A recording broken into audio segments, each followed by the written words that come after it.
There you go. You can't make it. Well, I can't force you to. We could do that this week. Can we have another date before? So it won't happen before. Okay.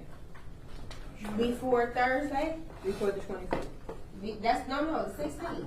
That's 16th. it's the 16th. Okay. You don't. Yes. Go ahead. Okay, we'll do the 16th. No. I don't want to do it with COVID.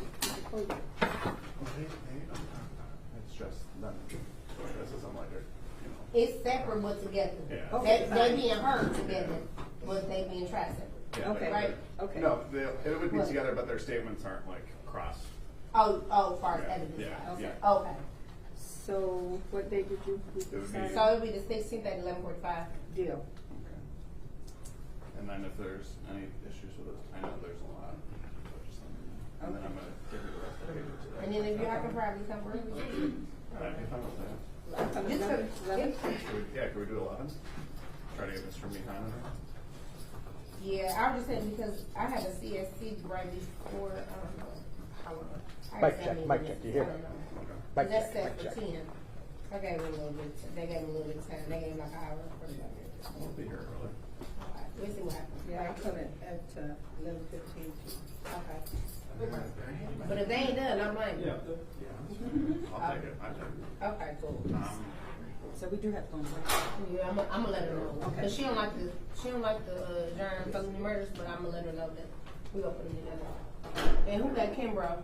1, 2, 3, 4, 5, 6. Okay, so he's not even here yet. Defense counsel? Okay, thank you. The defendant. Okay. So they supposed to bring him over though. Yeah. They made it, right? Not yet. Okay. I'm still on defense. Their case is continuing today, right? Yes. Okay. So is it gonna end up being adjourned, or is it? We don't want to adjourn it. She was trying to get somebody else to cover it, Okay. but we're not certain just yet. Okay. Yeah, I'll hang tight. Okay. Thank you. Just give me an email. I have Mhm. a order to send to the judge. I just need to turn that. Oh, you want me to give it to you? Yeah. What is it? CTRL. Oh, it's the courtroom 234. Yeah, send it to me. I'll put it right up. Just because he got back to me. Oh my God, all these good. What is it?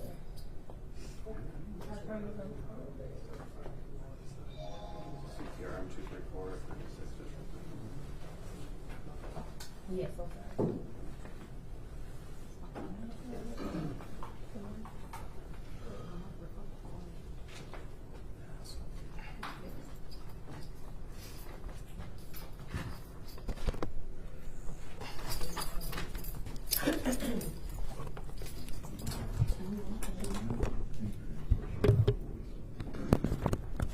Yeah, you still be here. I'll be here. My judge coming down. Okay. No problem. Don't go nowhere. No, I'm gonna be right here. Wait, James. Get out of here. Can I get out of here? Yep. I got you this.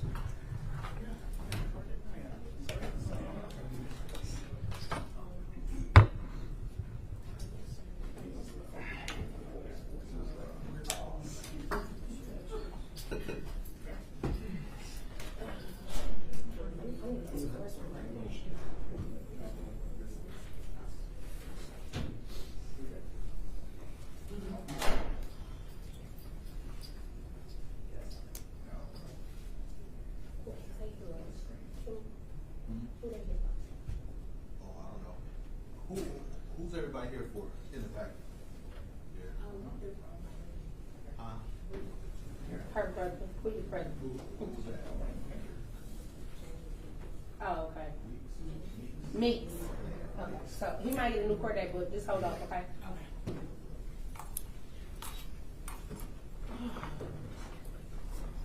That's that one we just talked about.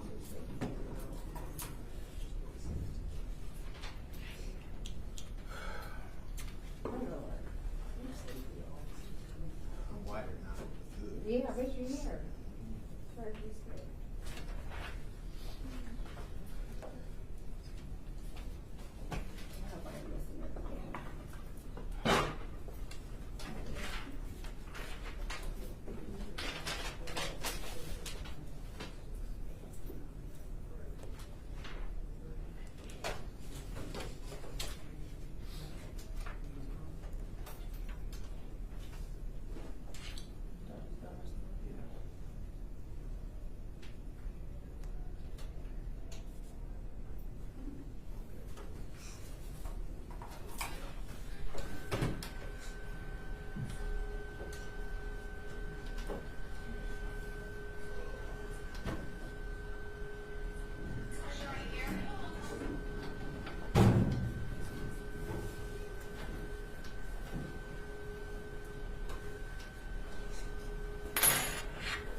down there too, ain't he? Huh?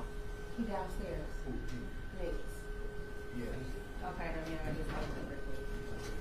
I'm gonna do it, so you already have it. What she qualifications, so you just get one. Get back in there, just shut my scroll real quick. Hey, girl. Hey, why you putting on speaker? Oh, I don't, girl, just go into the first or second weekend of February and see. You know to do. What's today? Thursday? The one that's on there. So any Monday, yes, any Monday, Wednesday, Thursday day. Yeah.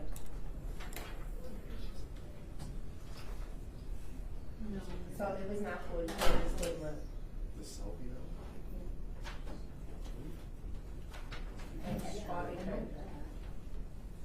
I work on face wipe. This one they need dates. I ain't thought about little things. $2 a hair. Baby, let me tell you. What's the number? Okay, it's That's true. what he say? Did you hear him say call me up 140? 145, that's true. What's the If he don't respect the time. I said, wow. He was doing permission to speak freely. I'm trying to tell you. It's crazy. No, you know that. She already know where I'm coming. I have to speak freely. Speak freely. I got a question. Let's see.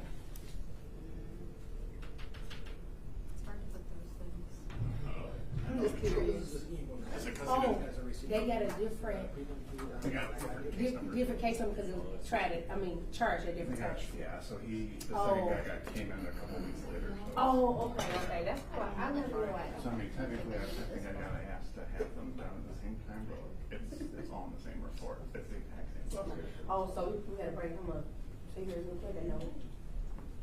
That's not the alternative. You want your client to come up? Yes, please. Okay. So, are we gonna? Hold on. Come on, good, come on, Judge. Please come on.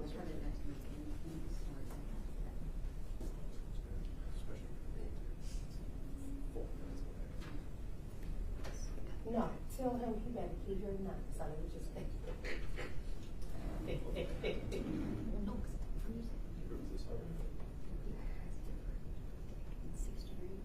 Okay. Cause he ain't want to write fussing at him, it's okay. We still wouldn't get it. Thank you. Okay. Why do you have sheriff's call up here? Say he on his way. They did something wrong. They ain't gonna say it. That's how he said. I said, he just didn't want to hear it. Oh, okay, we shouldn't be here. 2017. Let me call her. Like a pod today, but I think BJ's been You checking. said, right, hold on.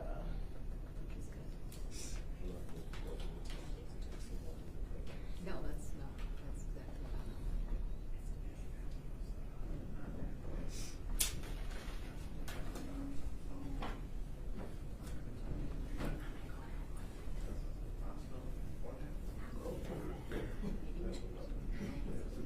I know, that's what I'm saying, okay? I haven't seen any family on this case today anyway, so I don't know if they're covered. I'm taking the system. Yeah, so I'll call them. When we're done, next week. I'll send an email to you, Chris, like I usually do with the new day.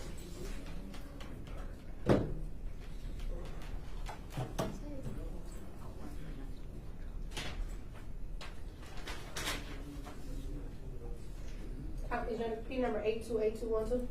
82812. 82812. Oh yeah, that's what I got. Okay. Okay. No, you're recording. What? He probably would. Because you got sworn in before I did. Cause you did, yeah, cause you did it at the office, right? Yeah, I did one with Adam.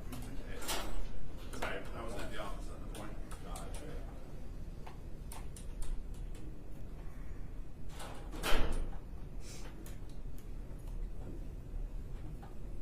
Oh, and Madam Clerk, when you print that, I do gotta sign it for Mr. Mihan. I forgot to do it. Just because. Hey, Judge, quick question. So when are our records? I'll be scheduled to the 16th. Okay, so I'm going to the definitive downstairs.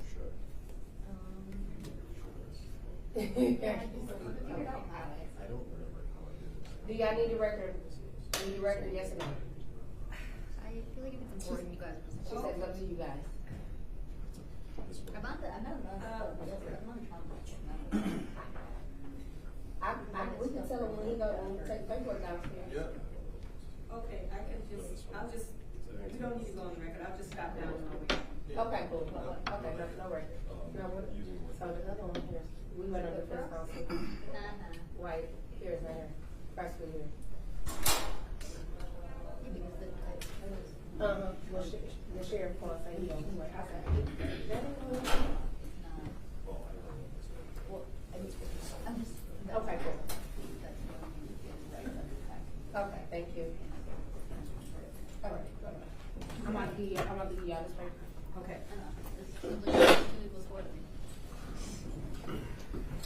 Court is now back in session. You think, what's the name? Yeah. The order. Oh, okay, I saw the other name. That's okay. Okay. You want you to look at this, we'll sign it, right? Yeah, I guess. Yeah, so, I'm right now. It's a protective order, Judge. I Okay. apologize.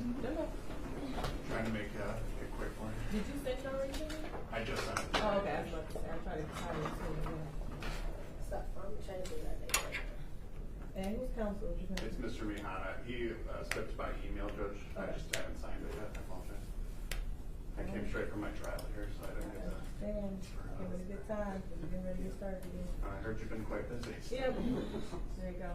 All right, just, and then Williams is handling the The 130 other one. at 2 and 250.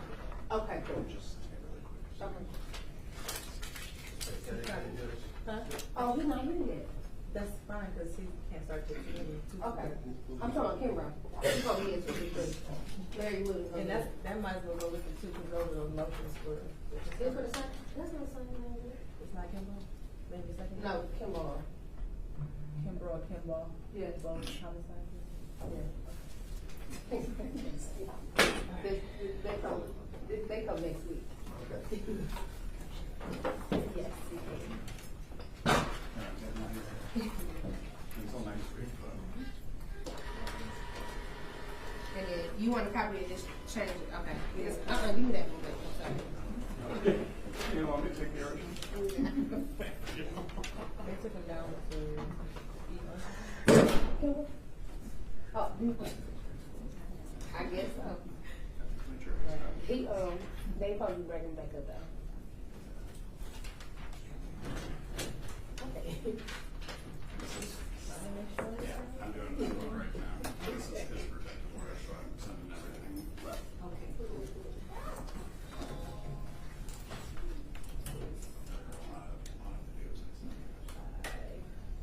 Can we turn the camera back on? Sorry. I can't say no, I haven't seen it. I'm turning the camera on, but the audio is off. That's why.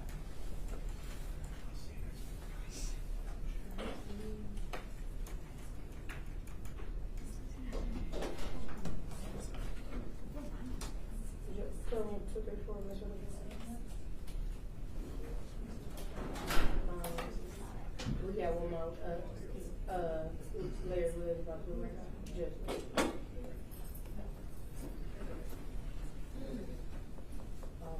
That I don't know. Judge Larry Williams. She wanna do it? Oh. Yeah, okay. Tell her I said thank you.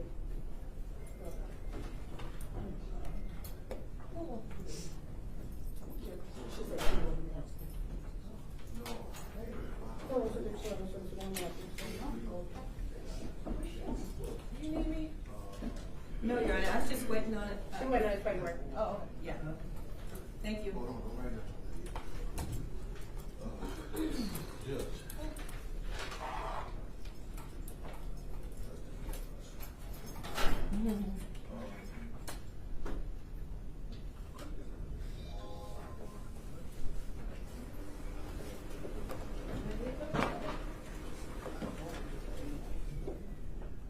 Okay. Okay, so do he have an attorney?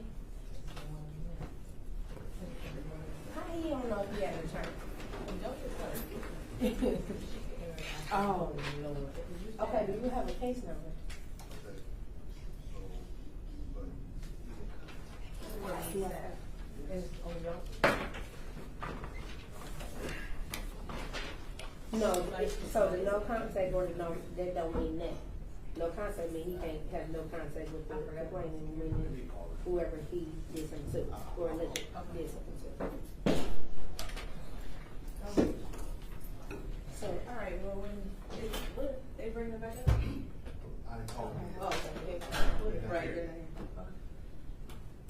Hold on, 2 0, just let me know. And I will come back up.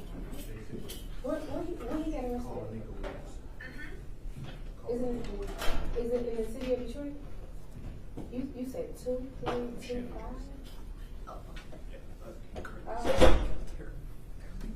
Okay, hopefully that's.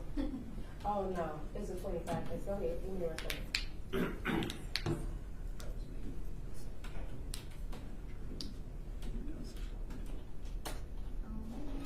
I got you.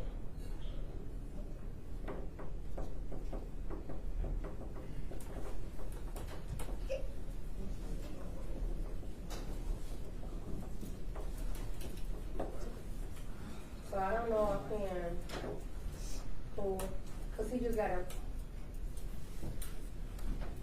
yeah. So he has to find an attorney. So without that, no move can be made. Yeah, so everybody is. But after that, once you get assigned an attorney that stays the case. Those are just attorneys that's with the, in their arraignment room. So that's just at the time of arraignment. So once going further, we appoint him an attorney if he don't pay for his own attorney. So that attorney stays with him. So those not the same too. So he hasn't been assigned an attorney yet. And he have a probable cause conference next Wednesday at 8:30 via Zoom, so we will know at that time who his attorney is. Yes, ma'am.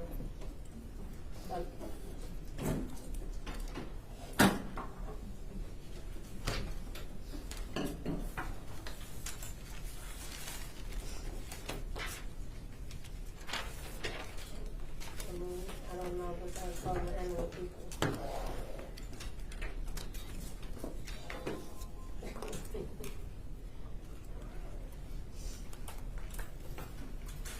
Yeah.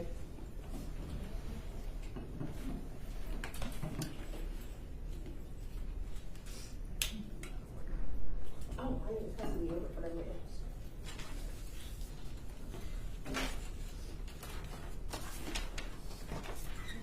No. I don't know what was said in court. Hold on. No contact with address, no contact with the person, no firearms, tether, work on it. I can't do nothing but go to work. He can't come to the address, he can't see the victim. You know what? Well, yeah. So we don't know everything else after that. So he'll have to talk with his attorney and they can have a conversation, see what they can do after that.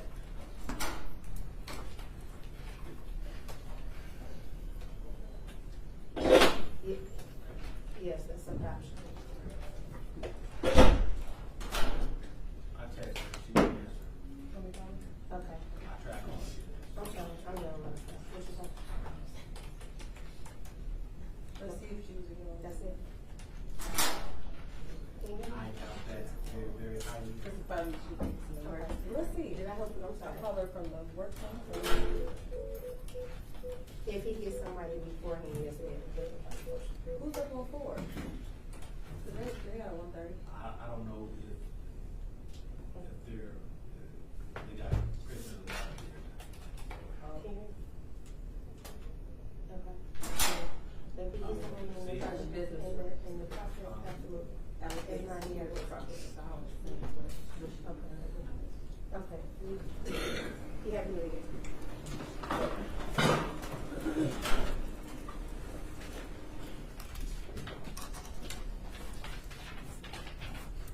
Kitty was next one? Was Kitty next one? I gotta go over there? She was leaving at 2, she You said. don't need to go there. What are you? They don't have to, they need a clerk. I can call him. He can call him.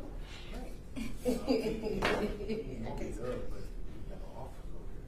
That's all about it, right? What's the private Taylor's? Yeah, I forgot the phone. Taylor, where? Mine. Is it 2283 or 2283? This is A3, that's A2. I just, I talked to him this morning. Hold on. Jefferson have afternoon up there? She just called, so do you want me to call her back? Who, Jefferson? Yes. For what? To see if you need her. Williams coming. Okay. What's her number? This is the next one over, 2406, that's.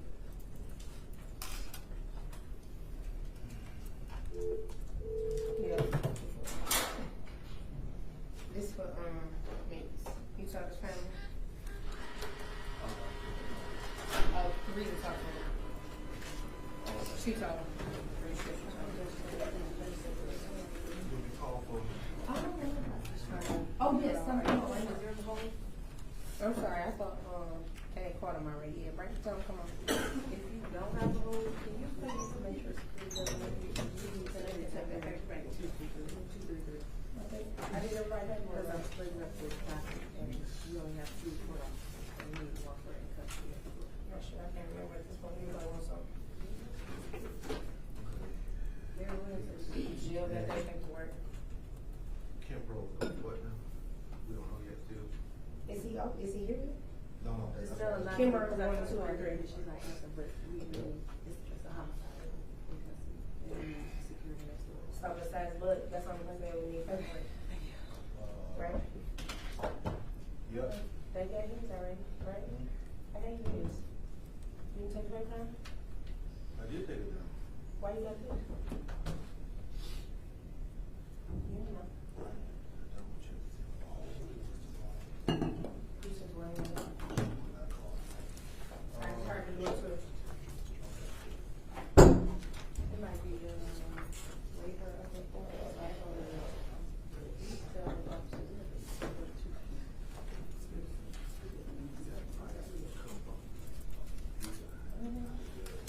Yes, who's her, who is she, who reports to her? Nobody? The chief judge. Yeah. Chief Judge? You want me to call her? I got her cell number. I just called her. She answered.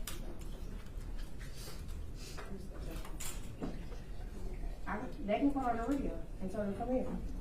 Want to do that? She got radio? Yeah, I call command, tell them to call her on the radio. Okay. That's one thing. Think about it. Unless she ready. I don't know. She's supposed to go right now. Okay, I just got Supposed to, but.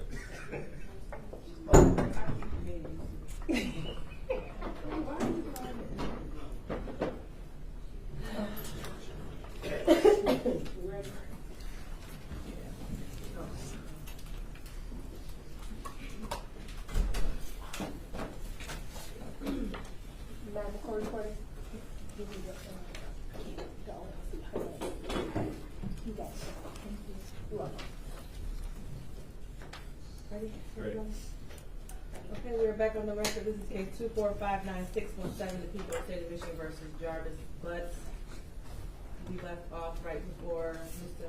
Riggins was getting ready to begin cross-examination. I'll start Jones. Sergeant Jones, you are still under oath, and once you get seated, Ms. Riggins, you can begin cross-examination.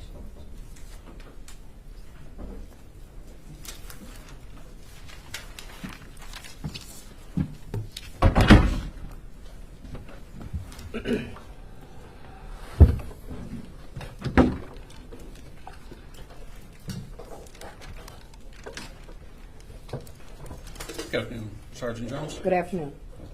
So you're the OIC on this case, correct? Yes, sir. When were you first designated as the OIC on this case? It would have been, I believe, the 15th or 16th of February. Okay. And what are your duties as OIC on this case? The OIC begins with the preliminary investigation overlooking the case. On a missing person case, we're obviously making contact with family and getting some witness interviews. We also prep a warrant request that's submitted to the prosecutor. Okay. So you're responsible for collecting evidence, Yes, and you're responsible for coordinating the evidence. correct. Okay.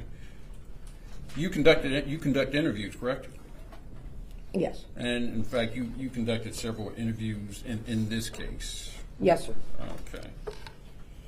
You submit evidence for testing, correct? Pardon me? You submit evidence for testing. Yes, I have. Okay. And I've seen the prosecution refer to you to make sure they haven't missed anything, correct? What was your question? The prosecution has referred back to you to make sure they haven't missed anything, correct? Correct. So you're the person that makes sure everything in the file is together, correct? Correct. And you interviewed several of Mr. Butts' girlfriends, correct? Yes, You interviewed, I believe, Tashiana Davis and Shannon Harris on the 15th, yes, and you interviewed Najeen Rushing on the 29th, correct? I haven't looked at that date, but I trust that that's the 29th. Okay. Did you interview any of his other girlfriends? Yes. Okay, which girlfriends did you interview? I interviewed Kizzy Young. Okay, There's Tashiana Davis, okay, Angela, and I just cannot remember her last name at the moment, but she is who he resides with on Wilshire. okay, I attempted to make a phone call to another girlfriend. I'd have to look up my reports, but she never came in for an interview. all right.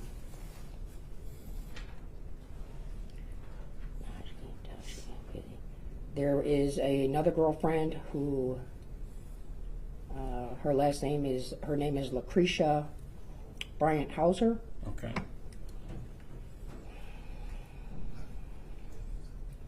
That may be all the girlfriends. I may be missing one. I'd Okay. have to relook at all the witness statements. So you are aware that Mr. Butts has quite a few girlfriends, correct? Correct. All right.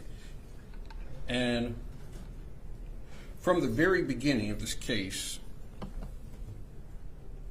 you suspected, from your beginning of the case, you suspected Jarvis Butts had something to do with Messiah being missing, correct?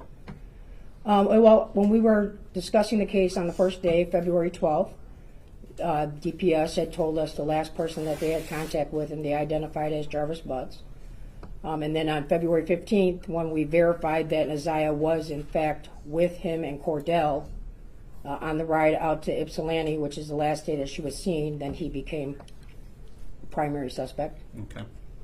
And from the beginning, you didn't suspect this was a missing person case, correct?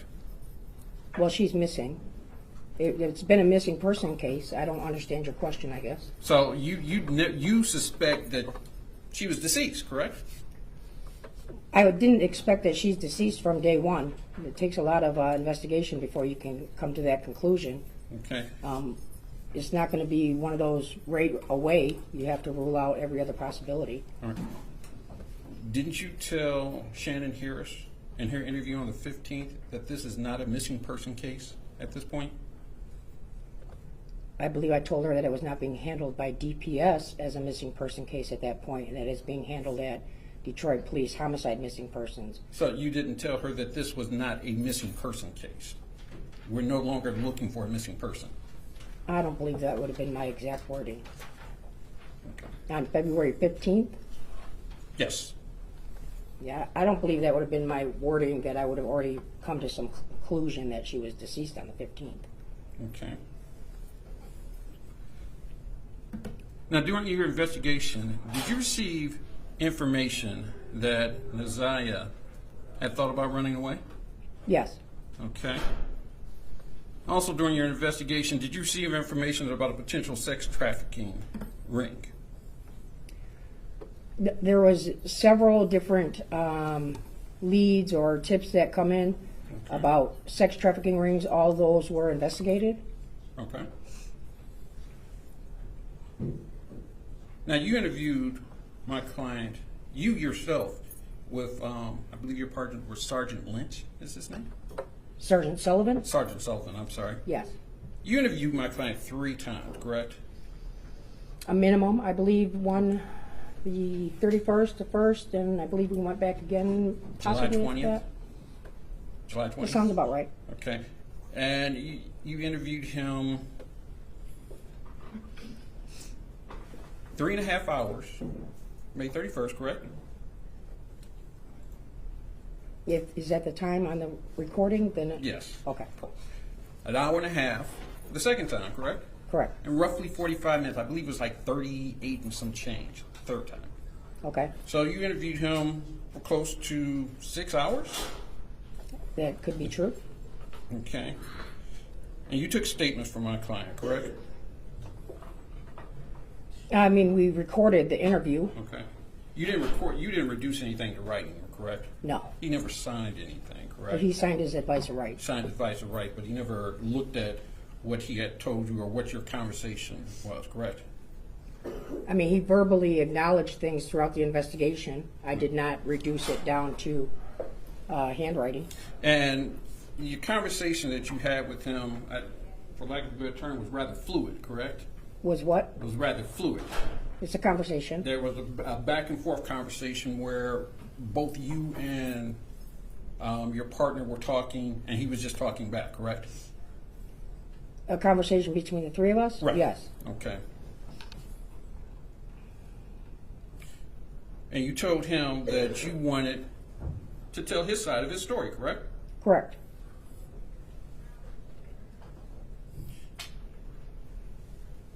He did tell you that he was joking about the messages he sent, correct? The initial messages? Yes. So in the very beginning of the interview, he starts off where he denies that that was her. He claimed that he was sending them to his child's mother. It then turned into that he was just joking around with Naziah for entertainment purposes. Okay. Then he admits to that all the messages were in fact to Naziah and not to Shannon, because he could never tell that wasn't Shannon talking as you went through the rest of the messages. But he told you that. Sorry, just one moment.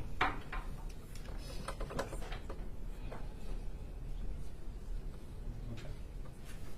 All right.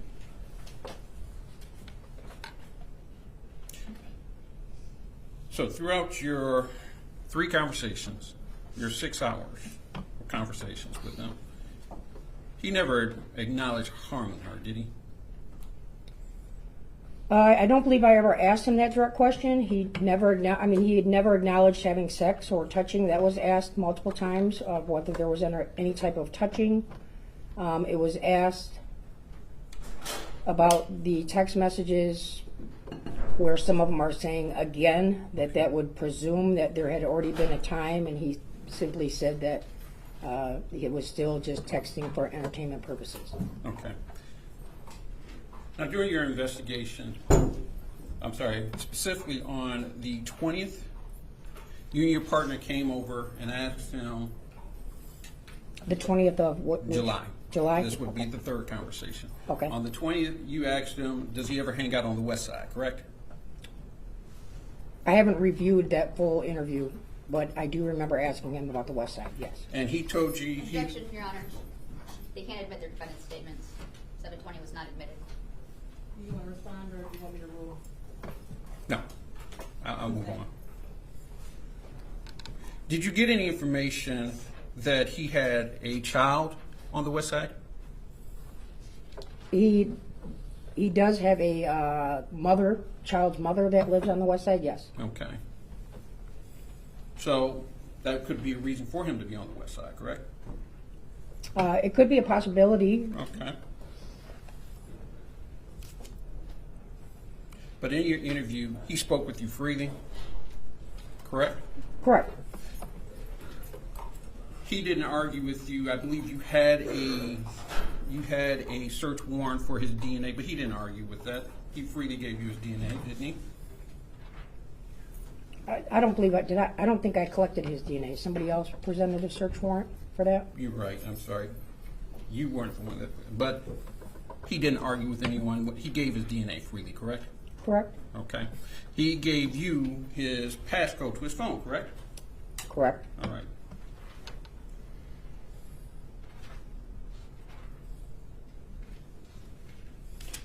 Now you said you that you searched the 7 Mile and Berg area, correct? Yes. And you mentioned that this was a former golf course. Now it's abandoned, correct? Yes. And there is a parking structure across the street, correct? Well, parking lot. A parking lot, thank you. Yes. And this abuts the Rouge River, correct? Yes. There's also residential streets over there, correct? Correct. Shiawassee over there, correct? Yes. Appleton, Pembroke, Vassar, those are all residential streets, correct? Yes. And those are all in the same area, correct? Correct.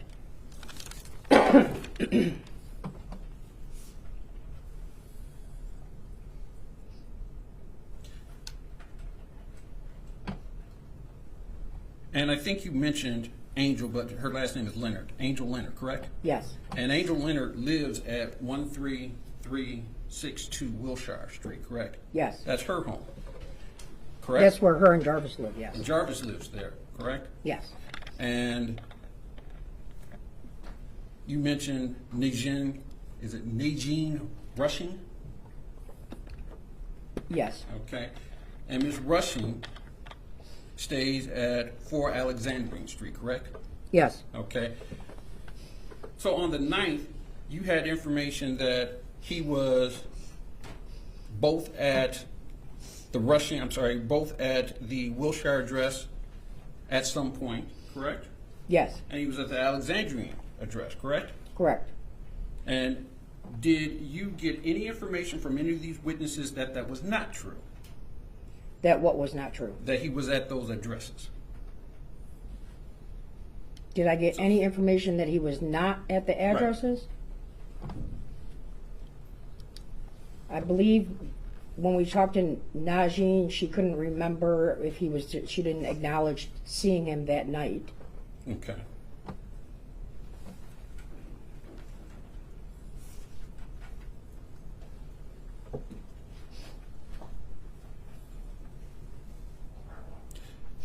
And would you agree, how do I say this? Mr. Butts is a complicated life, correct? Mr. Butts created a complicated life, yes. He has multiple girlfriends, correct? Correct. He is juggling girlfriend 1 through I don't know how many, correct? Yes. And he does things to juggle all these girlfriends, correct?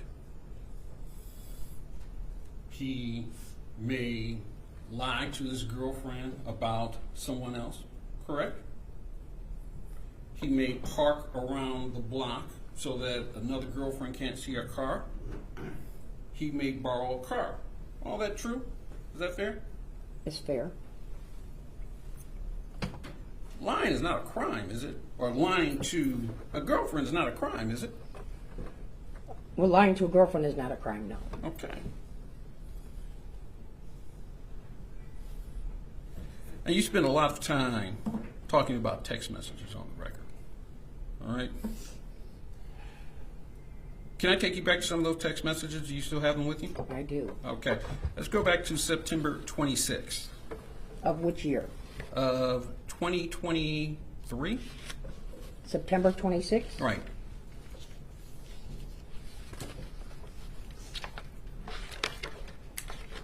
Starting at what time?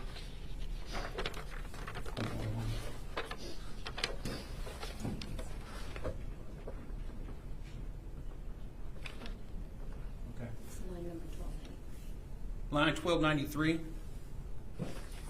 I don't have numbers like You that don't on have- my page. Can you just tell me a time to the second? Is that 1433?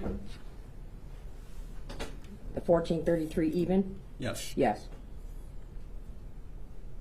So, in that text message, that's the one where she texted about her period not coming, right? Yes. And she texted that she was going to the doctor the next day, correct? Correct. And a little bit farther down,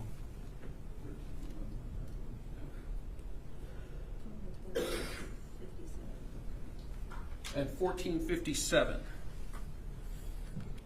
does she also text him that I might not be pregnant, it might be from stress? Yes. Okay. Now, can we look at November 27th? You have that? From Let me find it. from November 27th? November 27th of 2023.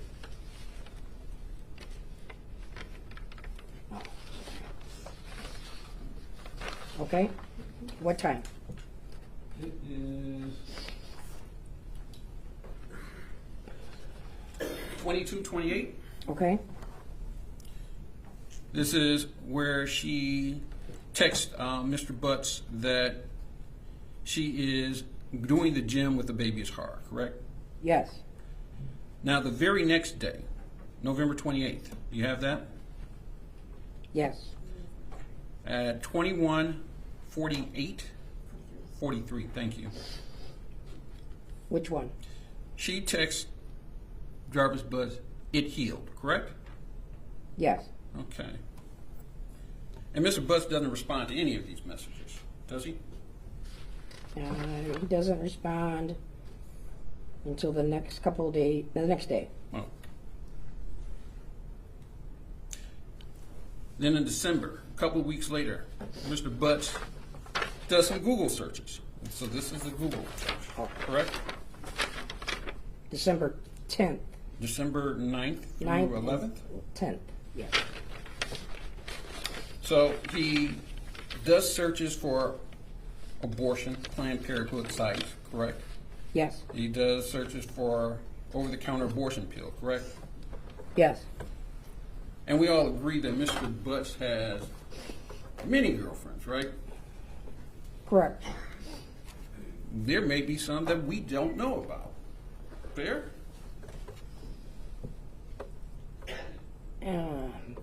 Possibly. Okay. So, any testimony that says that these text messages, these website searches were regarding Isaiah Harris would be speculation, right? I don't believe I said they were regarding Isaiah. I just read what he had been searching on the internet. Fair enough. But we can't say who they're regarding, correct? Correct.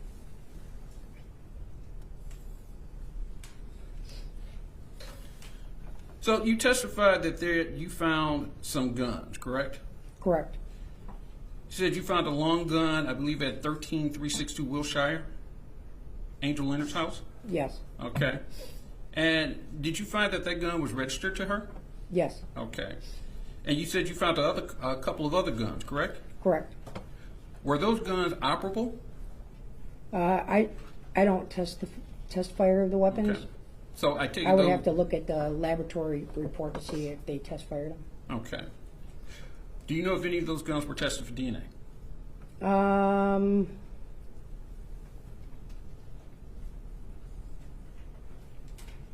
I believe they would have been swabbed, but I don't know if those swabs were submitted.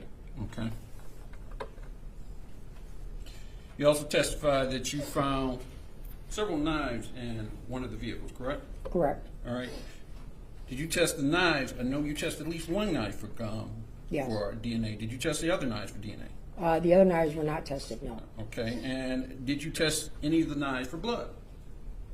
I believe we had all the knives swabbed, and then nothing came back leading anything to be blood, but we submitted it on the knife that was up near the driver's seat. The other knives, one was like a butter knife. Another one was like a smaller kitchen knife, but it was like under the back seat. It looked old and crusty, like it hadn't been up there. So the knife that was at the closest access that looked to be not stored in the truck for a very long time, as opposed to the other ones, were the ones that we had swabbed and Okay. tested. And then additionally, they were tested with Blue Star. So the knife that reacted to anything that maybe Blue Star reacted to, that was specific why that knife was submitted. Okay.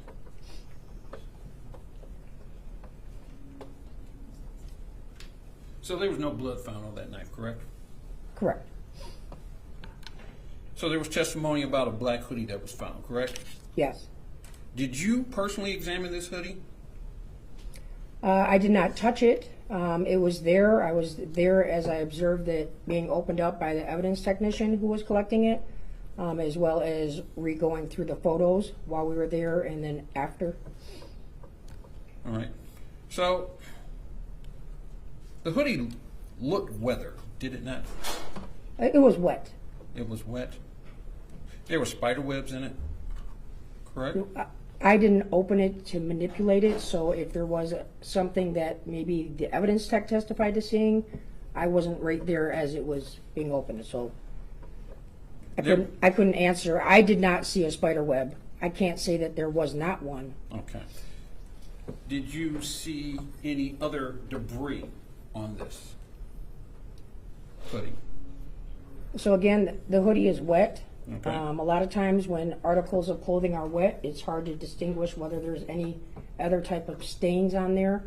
We're not out there manipulating clothing like that. We preserve it the best that we can. That way, if there is something, it can be properly examined inside a laboratory where I'm not adding more possible contamination to anything. Okay.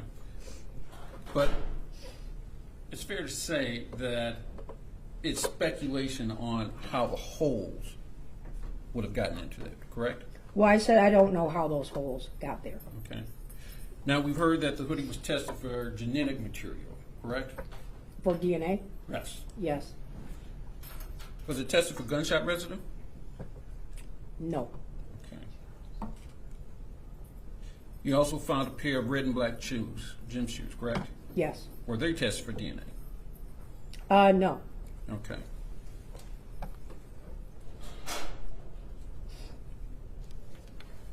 And you seized several cars in this investigation, correct? Throughout the investigation, yes. Okay. You had a cadaver dog pass through the cars, correct? Correct. Did the cadaver dog give you a hit on any car? No.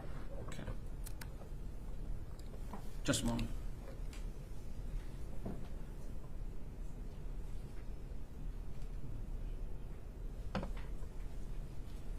I have no further questions. Thank you. Can you redirect? Yes, Judge, briefly. Sergeant Jones, that text back on November 27th, 2023, where Desire replies, "It healed." You can't say what that's about, can you? Correct. And defense asked you about some guns that were found and that there was a long gun registered to Angel. But it's true that Mr. Butts can't have any guns around him in his house, can he? Correct.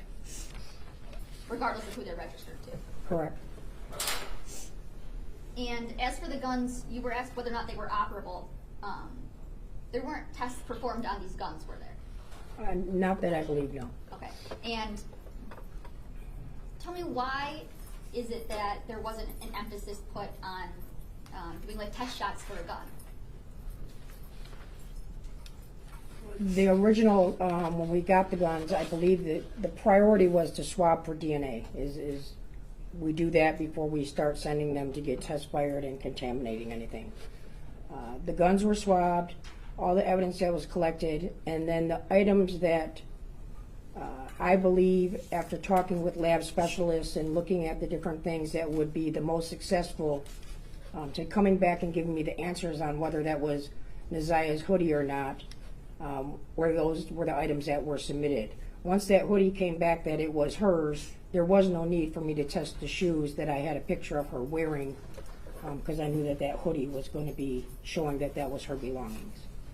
Now, as it relates to guns specifically, if you're trying to connect a gun to a homicide, would you need something to compare it to? Yes, Okay, and was there any, there was no body found in this case, that's correct? correct. You would either need a projectile that you may recover or find at a scene, or the actual spent casing. And there was none of that able to be found, correct? Correct. And just generally, as just a common person with common knowledge, spider webs can be formed fairly quickly depending on the spider. Is that fair to say? Yes, there's times I come in the morning and there's already one on my car. And that wouldn't be there the night before? Correct. Okay. Now, in your experience, does Michigan State Police even test for gunshot residue? I don't believe so. Okay. And you were also asked about a cadaver dog. You've used cadaver dogs in your history, in your police work? For 11 years, yes. Okay. Now, a cadaver dog would only hit if they're in a vehicle if there was a dead body in that vehicle. Is that correct? They'll hit on blood, or if there was like biological from somebody that's deceased, something. So if a body was in a car that was not yet deceased, that cadaver dog presumably would not hit. Correct.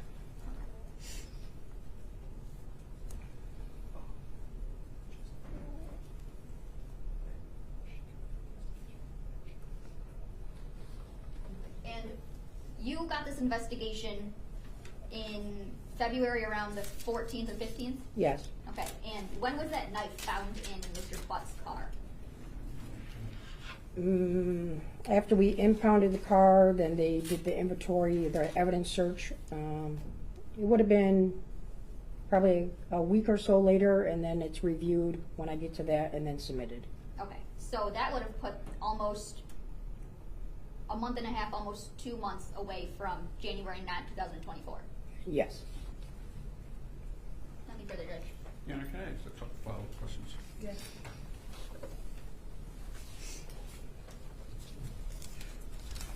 So if a gun was used in a homicide, maybe not as a shooting, maybe as just a blunt force instrument,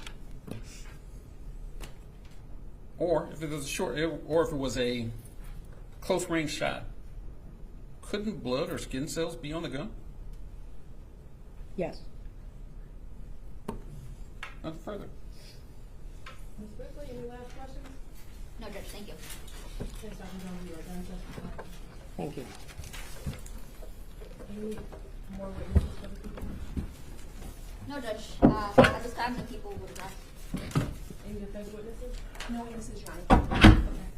Let's come back at 3 o'clock for bind over arguments. Dangerous. Thank you.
much, sir.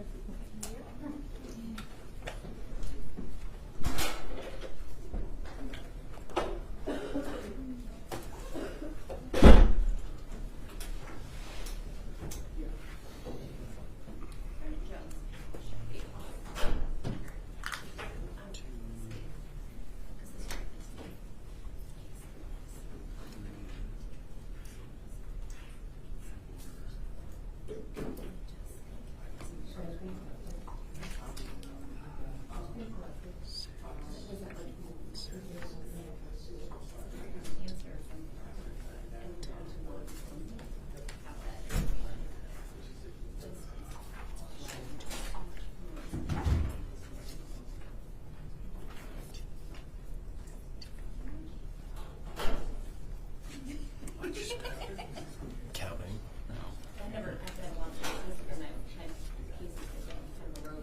You want, Mr. Ray? I've never seen that. You want? There's 38. What's that? 38. 38. Right. At least 30. No, you can look at the PowerPoint. Oh, No, I was just counting the number of pheno positive. okay. Just this one. All right. So, but you can Yeah. click through. Let's see. Yeah.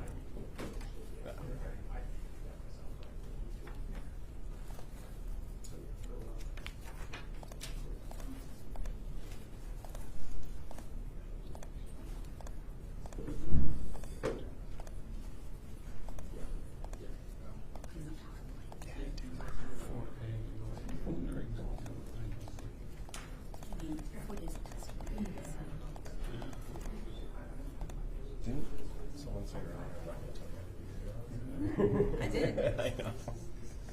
But feel free to look through it if you want. I don't think it's all acceptance and stuff like that. Yeah, I don't have any reason to think that. I just give you the opportunity. I appreciate that. So. And then.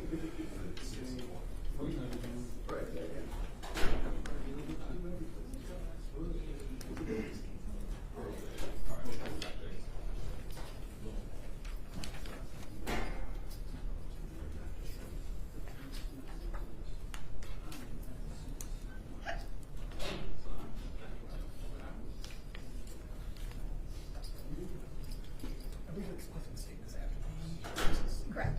And how long? That's, I can't, I'm not the one giving it, I can't say. That's fair. I had people asking me, it's like, I don't know. Yeah. What's a prosecution? Okay. It's, I mean, I would assume, Yeah. anywhere from 30 minutes to 45 total would be my assumption. For what? Closing, or, bind over. All I told them was that they expected the judge said this might end at 4:30, so. That's the latest one up. I know. For sure. That's just me saying that's the best information I can give you. Yeah, there's a lot that, just kind of lives in the things we just don't. Oh, believe me, this is not the first court case I've covered. Do they have the same rule here as they do in Third Circuit, where all the defendants have to report by 3:45? I don't think they really follow that. Which is, always a pain. yes. So it's like also ironic because like the jail's literally connected to the building now, so I'm like, okay. Do we really have to stop that? Yeah, like, yeah, no, it's kind of annoying, but not my job.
like y'all miss me.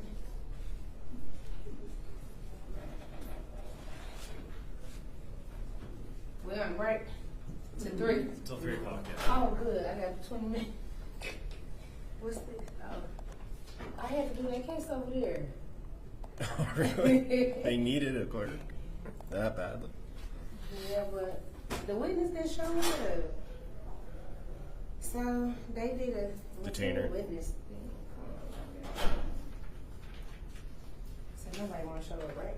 Well, she'll show up eventually. Oh yes. County Greens.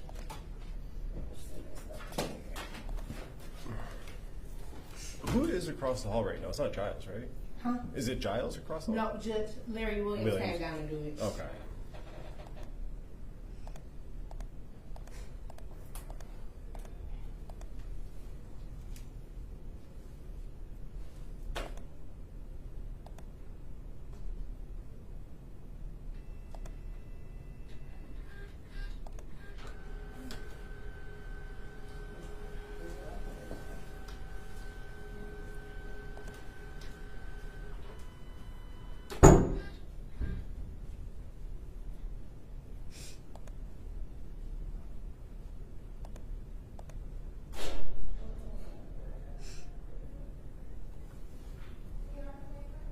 I don't want to put that.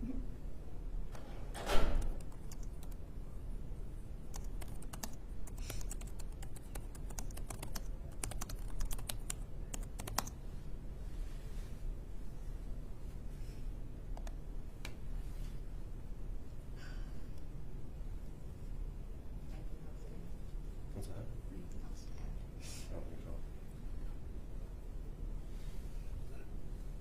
Although I did forget to change. Change what? Did I do something wrong? No.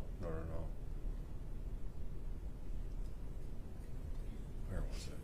Oh, yeah.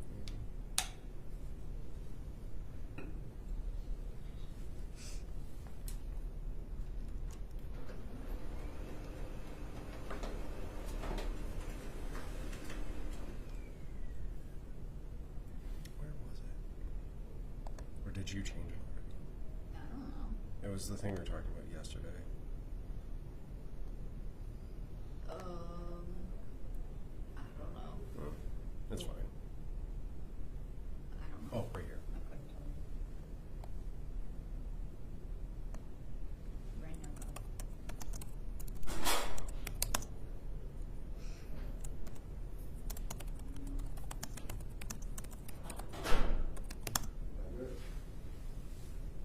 Yeah. 3 o'clock. Till 3? Yeah. We're doing our arguments here. Who you working with? Kenny, he just stepped out and then we go. Oh, so, what y'all doing?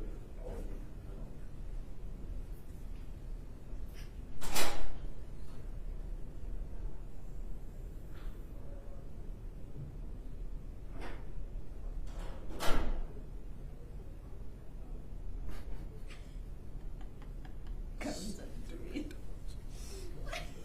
It could be Dogo.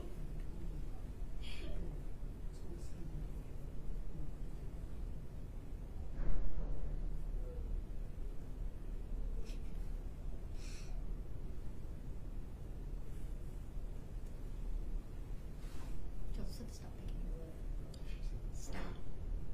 Yes. Why? You want me to do it? I'm not nervous.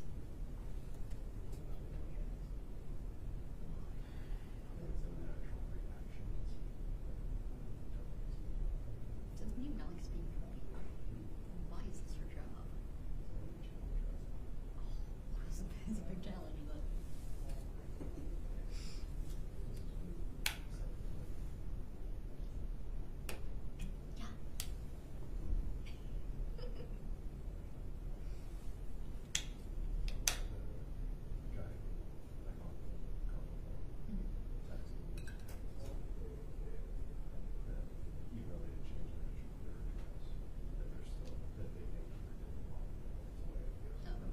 Yeah. Yeah.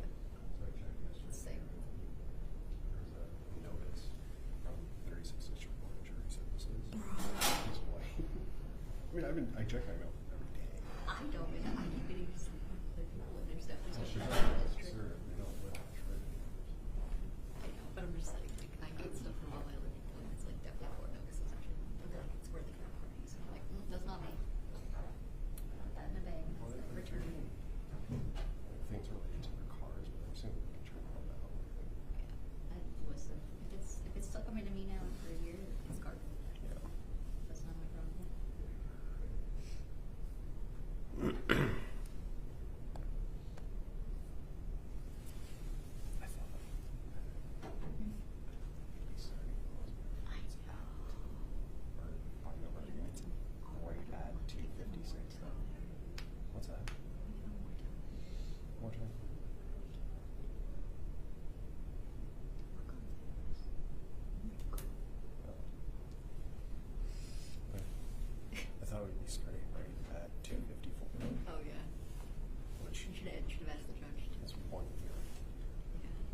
So I called and told her I bring Kimber over.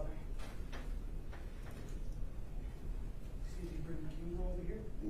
Our other 130, I said don't bring her. Oh, okay. Because, no, the witness didn't show up, so they did a material witness on her, so it was no point. So she showed me all? No, she said she was on her way, she said she was in the parking lot, then she just didn't show up. You know how that works. Yeah, so, that one quick. No problem. Yeah. We done after this, right? Yes, Lord. But just listen, I don't even want to take my son to practice. I want to go home, take a shower, and just lay down for the rest of the day. Clean yourself from all of this. Yeah. Listen, I just want to put my sweatpants on. I can't believe we in a 4-day trial for an exam. It's like doing a trial every single day. Cause how long the trial gonna be? Weeks. You want to come over for that? Oh my God. Look, oh my God. What? Yeah, it's like, when in my schedule can I fit that in? I said, look at me. I said, let me do this paper. Oh, stop it. That's not bias. You don't. Don't be put that out there. Let me get that together, right? We know where he's going. So let me stop. Weird. Yes.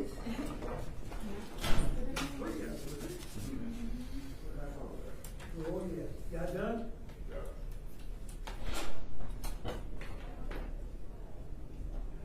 I can't believe y'all working with this service on here today.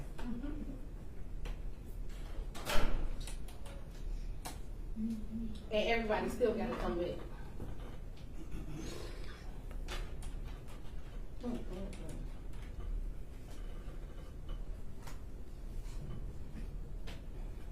They can see you do it.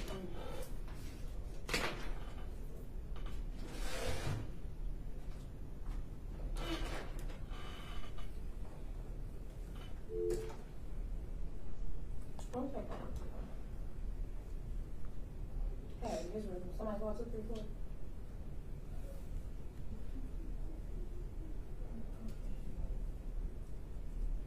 No, you didn't come in. We is, and I had to do another tour next up, so I didn't see it. Girl, I'm ready. I don't want to see it. Hello? I can't see you. Okay. Eric, you welcome, man.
Just making sure it works.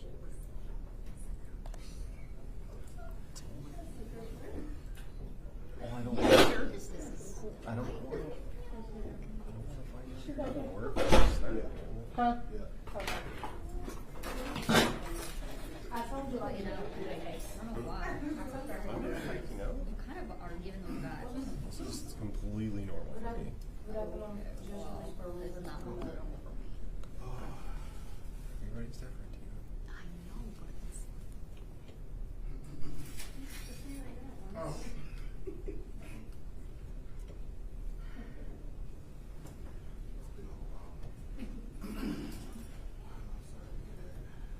her main day on this docket is tomorrow. So another judge will be stepping in. You're welcome, no problem.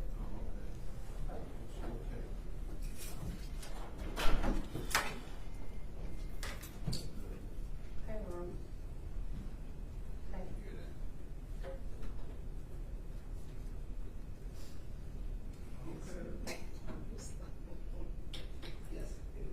Okay.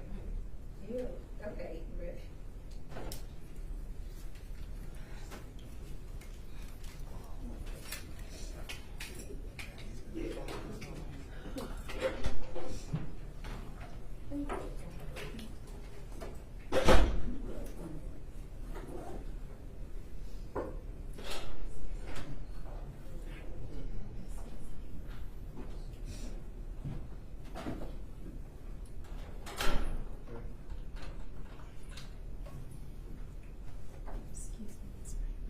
Yes.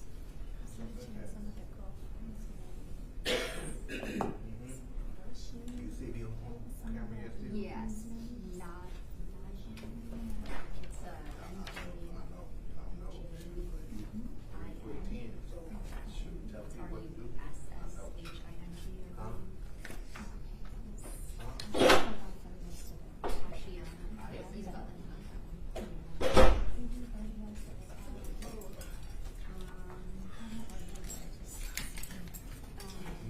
Oh, I don't like to say that.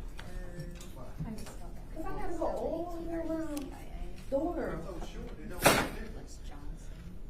You just take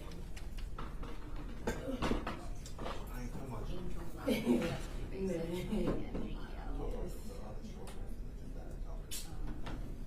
Get your voice up. Yes.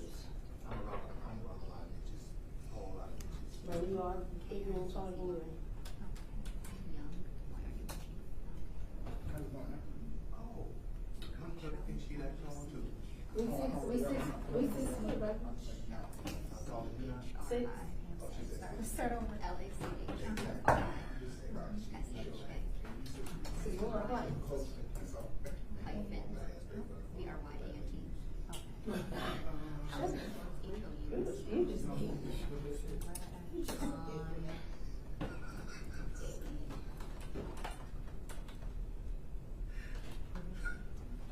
Ain't no funny. Thank you.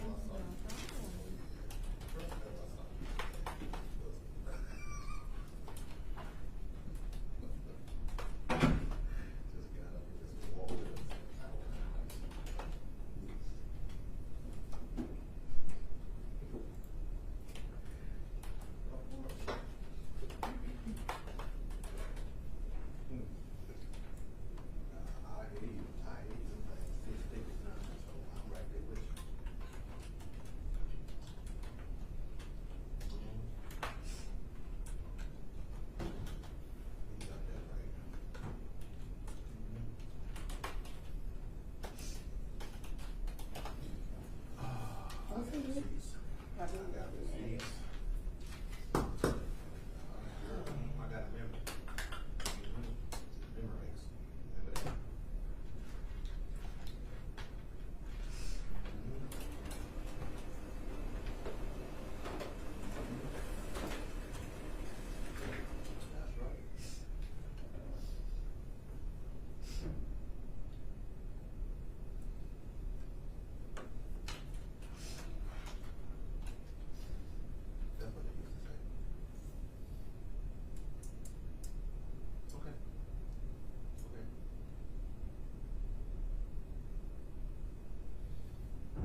Good afternoon, Judge Sabrisco and Ms. Minister. How may I help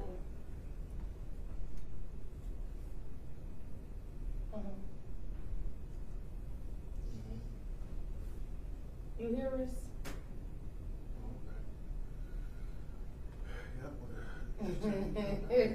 Girl. We I'm definitely here. One day I'm Well, not it here. says on my Right now, phone. it's- Girl. All right, Weather baby. break a little bit out. Now they calling over from the county saying they hear us. County. What is the county? They watching it and they said, yeah, Oh. we hear y'all. I don't know how though. It's On us? Yeah. We got Maybe one. they're watching. I don't know. I don't know. Maybe they're not live. We live though, but it's on Maybe the mute. I'm saying maybe county. they're still remote. Maybe they hacked into our computers. You know what? Stop it. You said maybe they would. Maybe they're still like behind an hour. Oh, okay. Cause I'm like, that's we don't feel. Yeah. That would be weird. Some people would definitely tell me if they heard me. I'm like, Yeah. she said, they said, yeah, why are they talking about their personal Like I said, I don't know. I'm like, it gotta be this person. What's personal? I don't know. I think I said something. I gotta think about Quite it. sure I know that. I can't, it's almost over. You still hear me? Hold on for a second. Oh my God. I don't know. No one knows at this point. It's right here. Yeah, you right. You right. It's right here. Big Mac right here. That's my green apple. Thank you, baby. Love you, please. Didn't I tell y'all I didn't want to news? It's Fox 2. Oh, I forgot I had your phone. Sorry. You didn't mute it? No, it says Fox 2. She just called me and told me it's Fox 2 stream. Hold on a second. Hey, Jill. I can't do it. She's gonna check.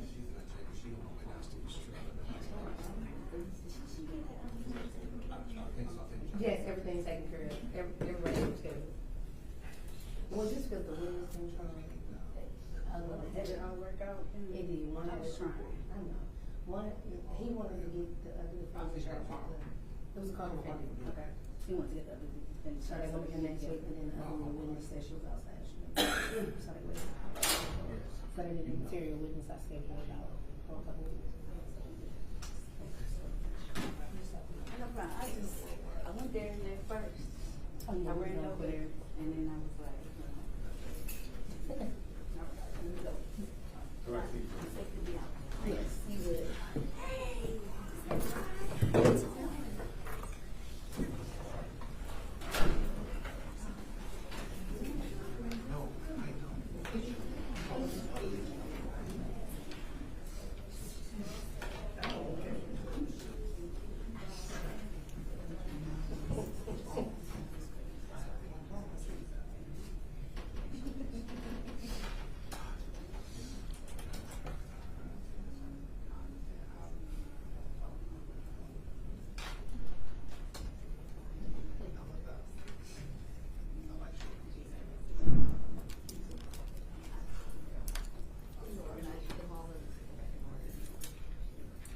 Leave right there.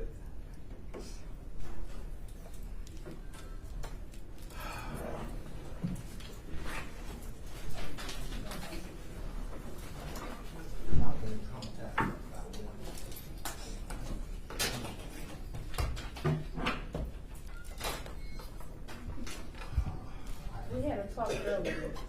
Don't forget about our talking that night. I'm checking battery levels right now.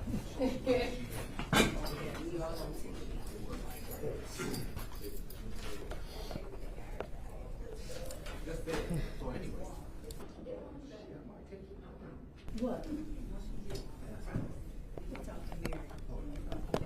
I talked to her. She's still like that person.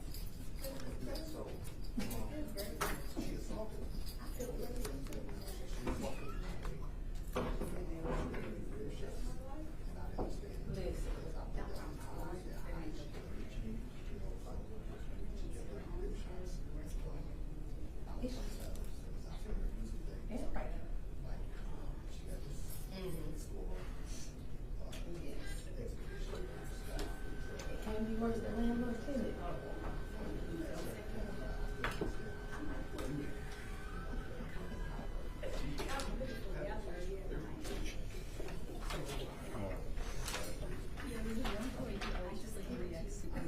Right.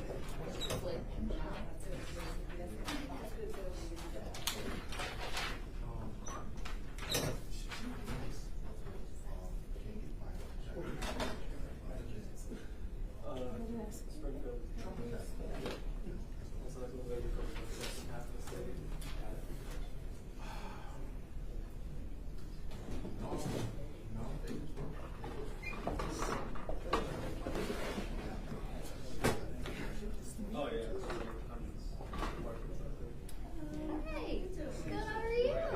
Thank you for asking. Lie down for a second, I have my slippers down, stop there and see what's going on.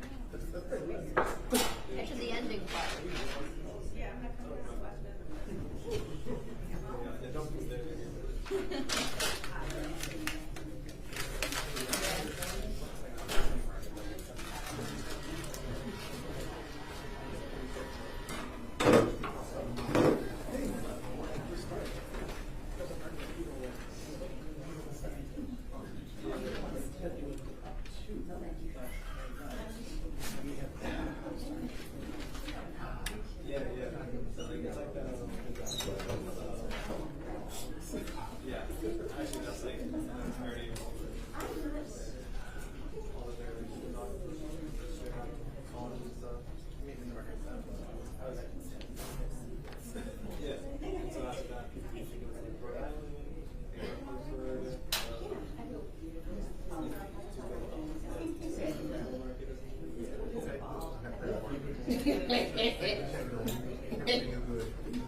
Court is now back in session.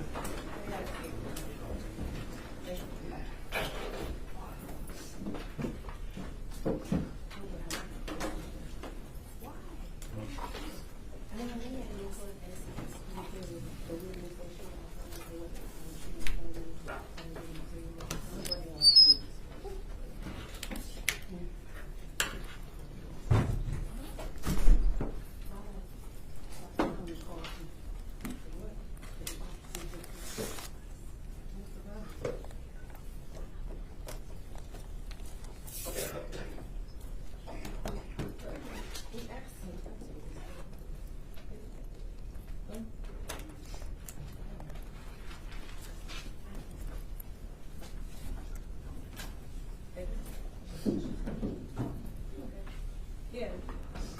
It's good adjourned.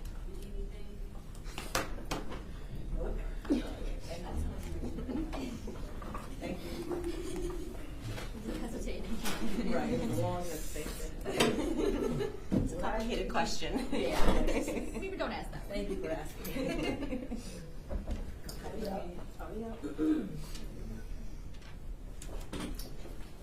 Okay, we are back on the record. This is People of the State of Michigan versus Jarvis Butts, 2459617. Are the people ready for the binder of argument? Yes, Judge, we are. Okay, go right ahead. Thank you. And before I get to the real issue on the homicide charge, I'm going to take care of a few preliminary matters. It is the people's intent to increase count 3, which is currently criminal sexual conduct second degree, to criminal sexual conduct first degree, person under 13, defendant 17 years of age or older. We have the defendant's birthday on the record, and that would be based on the testimony of the one minor witness that testified, as well as Cordell Wright's testimony. The minor witness testified that it happened at the old shop, and when Ms. Ripley was asking questions, she identified that as being the location. Cordell Wright testified back in November that they didn't move from that shop, which was at East Warren and Neff in the city of Detroit, until May or June, based on Neziah's birthday, which is in her medical records. At that time, she would have been 12 years old, and the minor witness testified clearly describing an act of penetration, specifically penis to anal opening.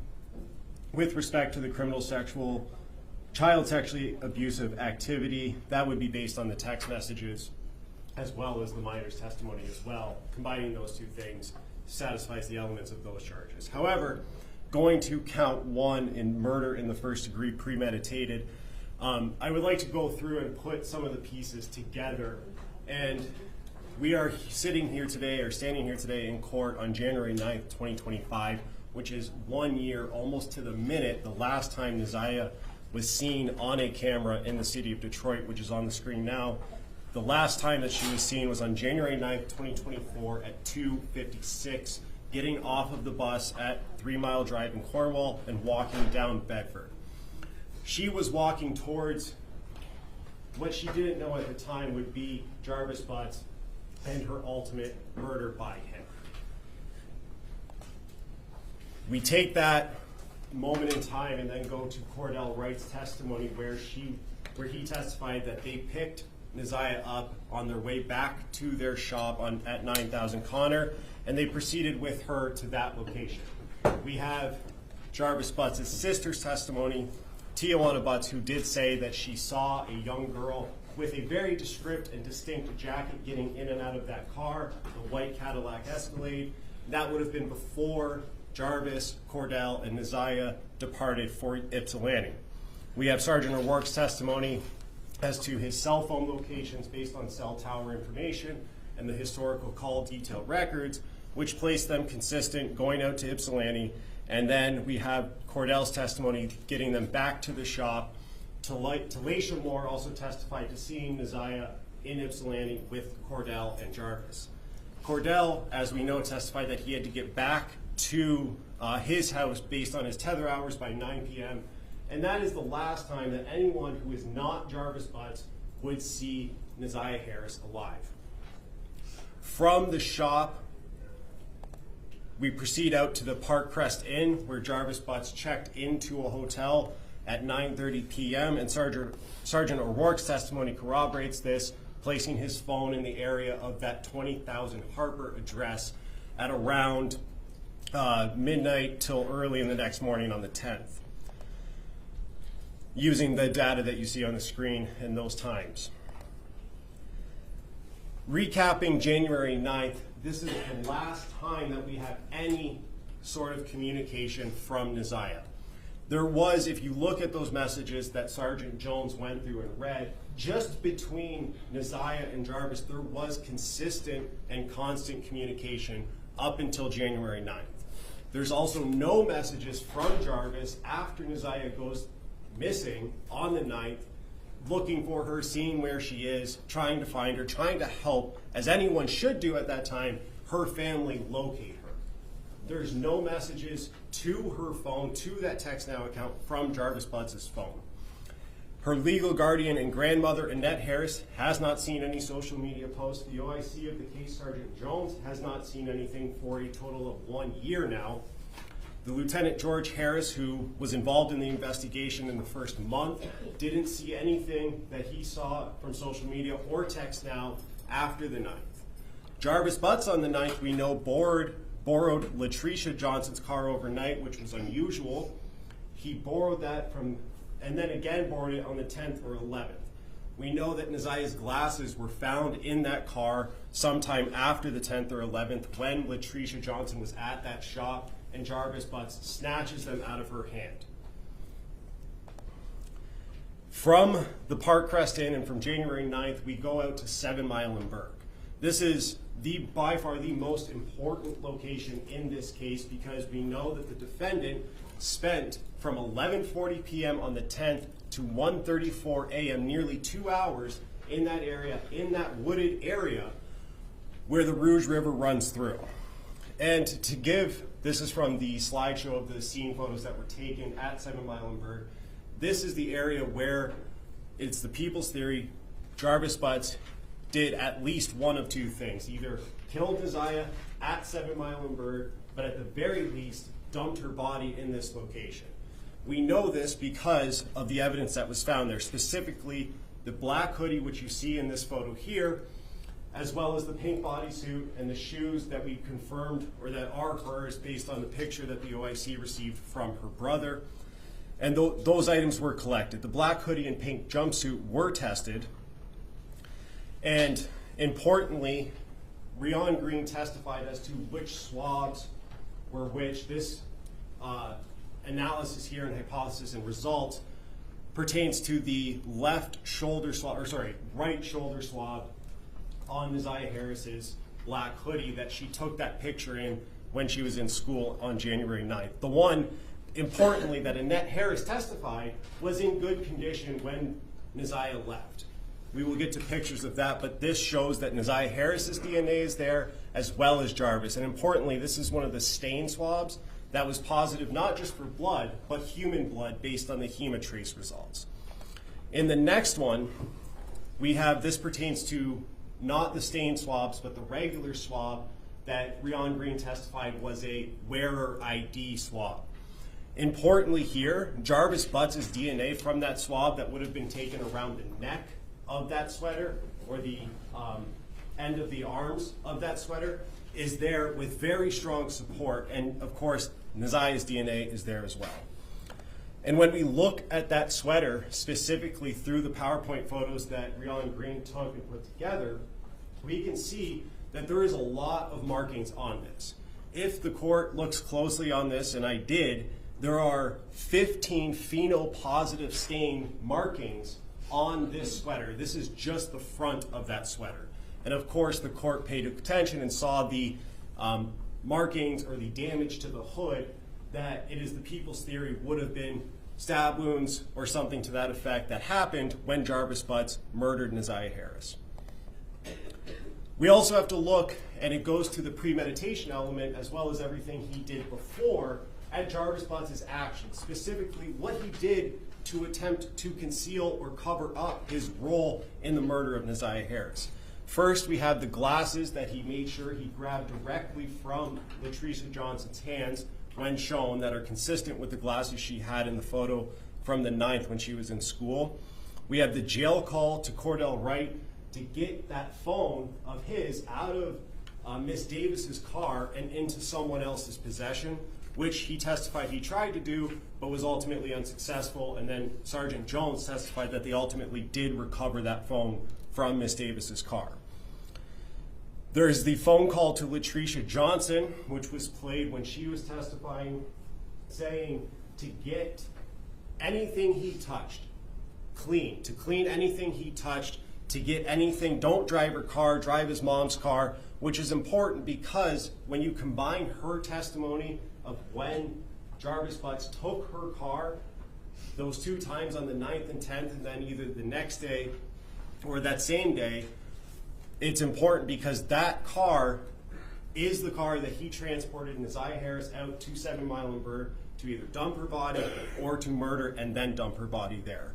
And we can go through all of the lies that Jarvis Butts told any detective or any officer that he testified to, but in highlighting those, he denies to Detective Mays that he was with Neziah at all or had talked to Neziah at all on the 9th, denies ever picking her up, denies to, even when confronted with the January 9th messages, he said that it wasn't him initially. Obviously, we heard in the subsequent interviews, specifically on June 1st with the OIC, he came off of that. He told Shannon Harris that Neziah texted him on the 9th. She says that he never did that.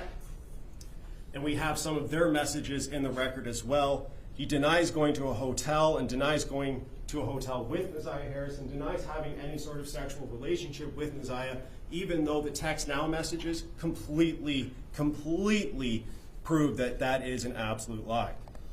We also have his motive. We know from Sergeant Jones that he was going to be going into custody supposedly on January 9th until roughly December, I believe, is what Sergeant Jones testified to. We know that that date was adjourned because he said in his interview that he had a legal issue. He said it was out in Clinton Township, but I submit to this court that that's not the legal issue he was talking about. He was talking about the legal issue he would have had if Neziah had been left alive. He had to make sure that when he was in custody that she was not going to give birth to any child of his. That's his motive in this case. That's why that's January 9th. Sentencing date was adjourned to February 7th so he could take care of that potential legal issue. He was being told consistently by Neziah throughout the months that she might be pregnant, and then on 11/27, she says to him that it's hard to do this gym shit with this baby. Less than a week or 2 weeks later, he's searching on Google how to abort a baby, how to not just abort a baby or get an abortion, but how to do it at home, how to get rid of that without any medical professional or any responsible mandated reporter knowing about it. We clearly have that motive. And obviously, Judge, one of the big issues in this case is proving that Neziah Harris is dead without having a body. On January 9th, she vanished off the face of the earth. There is absolutely no evidence after the 9th that she was alive, that she was sending messages to anyone. Her, again, legal guardian had not seen her since the 9th. No one else, officers, friends, family have seen her since the 9th. There's no social media post reviewed by any officer to this day that would indicate she was alive. There's no messages, no further messages on text now after the 9th. There is a full and complete stop of any activity that would indicate she was alive. And Judge, I submit to this court that if that were the evidence that we had at this point, that would be enough at this point for a probable cause determination to show that she is in fact deceased today. However, there is more than that. Her hoodie found at 7 Mile and Berg, which we just saw a photo of, has Jarvis Butts' DNA on it and Neziah Harris's DNA on it, and it is covered in blood, indicating that something traumatic happened to her. And all the other evidence shows that something traumatic happened to her at the hands of Jarvis Butts.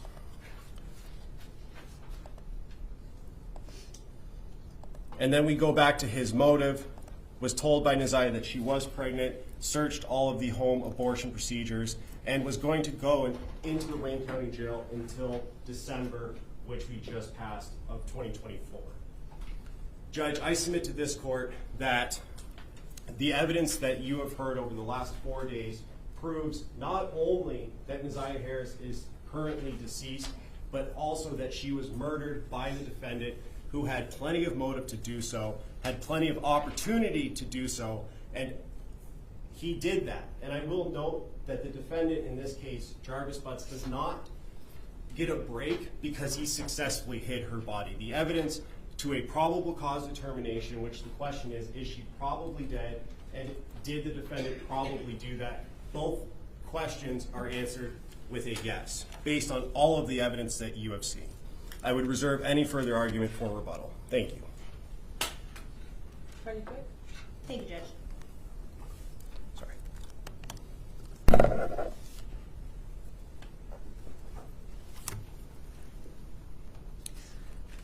I know how well aware the court is that we have a very serious task here.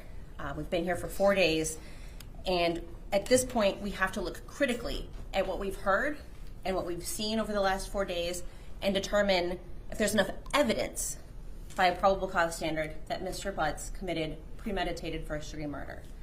And if you look critically at what the evidence is and the lack of connection between these pieces of alleged evidence, there is not even by a probable cause standard. To bind over on premeditated first-degree murder, there has to be sufficient facts or evidence to show by a probable cause standard that each of the elements of premeditated murder in the first degree were committed. First, there's got to be a death. There has to be evidence that the defendant caused the death of the deceased, that some action that he made or did caused that person's death, that there was an intent to kill, that the intent to kill was premeditated, and that it was deliberate. And here there is not enough evidence, even by a probable cause standard, that Jarvis Butts caused the death of Neziah Harris. There's been no testimony of any eyewitness stating that they saw Jarvis Butts doing any act that could have caused Neziah Harris's death. There's been no testimony of any eyewitness that they saw Jarvis Butts doing anything in preparation of doing something that could have caused her death. And there's been no admission of Mr. Butts to support that element. There's not probable cause to believe that Mr. Butts had an intent to kill Neziah Harris, nor that he premeditated her death. There's no evidence of any threats made by Mr. Butts to Neziah. There's no evidence of any threats made to a third party that he was going to do something or that he had a problem that he had to take care of. The issue or the statement was he had a legal matter. And Ms. Davis testified that she was aware of an issue that he had in Clinton Township and that she was the one that was driving him around to court. There's no testimony that he took any specific action in a deliberation to kill her or that in killing her. There's Google searches about legal ways to abort a child, not how to kill somebody or dispose of a body. There's no evidence that he did anything related to the Google searches. There's no receipts of purchases or anything like that. And these text messages were 2 weeks after. They were, I believe, December 9th and 10th, which was, I believe, 2 weeks or 13 days from 11/27/23, which is the text messages about gym class. And then there's this kind of cryptic text message in between that says, "It healed." We don't know what that means, but we don't know what Mr. Butts took that to mean. It doesn't necessarily mean that he believed she was pregnant. There's no evidence of a pregnancy. We have medical records until, I believe it's October of 2023, that don't indicate a pregnancy, that she had been to the doctor in September when she originally texts or messages Mr. Butts and says she thinks that she's pregnant. There's no evidence of a pregnancy. She went to the doctor. We heard from both her guardian, her grandmother, and her aunt, Shannon Harris, who lived with her. No testimony from either of them that they suspected that she was pregnant, that there was any medical issues that they had to take care of because that would have caused them to think that she was pregnant. There was an insinuation, well, was she wearing baggy clothing? Was she wearing bigger clothing? There was no testimony that they had to go out and buy new clothes for her because her clothes didn't fit, or that she started wearing baggy clothing. She was wearing denim pants on the day that she disappeared, and there's no testimony that those were not pants that they had recently bought because she didn't fit into the clothing that she previously had. There's no evidence of any kind of plan. There's no messaging between Mr. Butts and Ms. Harris that indicates an escalation of animosity between the two of them. In fact, he essentially kind of starts to disengage. And so there's no written evidence that he had any kind of plan or any animosity toward her at that point. Our submission would be that he understood at that point that she wasn't pregnant and was disengaging. Let's talk about what we did see. So we know that Neziah got on her school bus around 2:45 on the 9th. She got off the bus a few minutes later, and then she was seen walking up Bedford.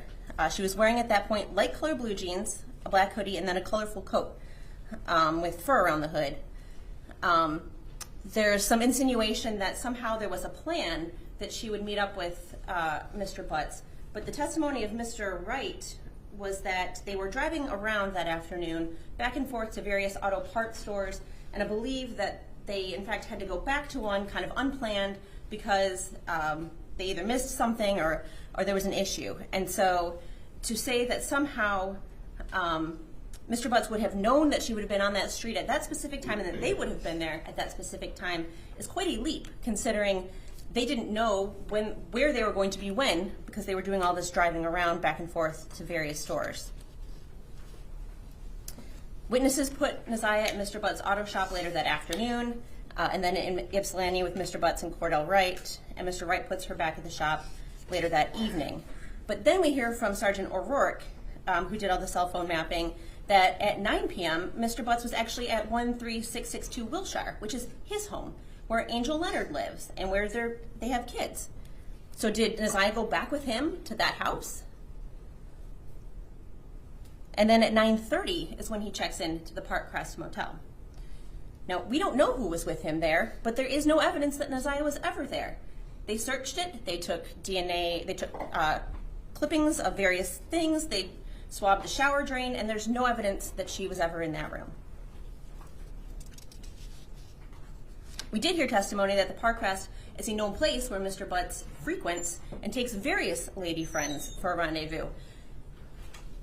It's much more possible and plausible that he took somebody, one of his lady friends there, than somebody who he was going to kill, right? He's going to a place where they know him. He's a frequent flyer there. And is he going to take somebody there where he would later, before he was going to kill them? That makes no sense. That is not logical. We heard then that after Mr. Butts left the Park Crest Motel, he went to 4 Alexandrine, which is Midtown, so kind of across town. And that's where his other girlfriend, Najeen Rushing, lives. So did he take Naziah with him there to see Miss Rushing?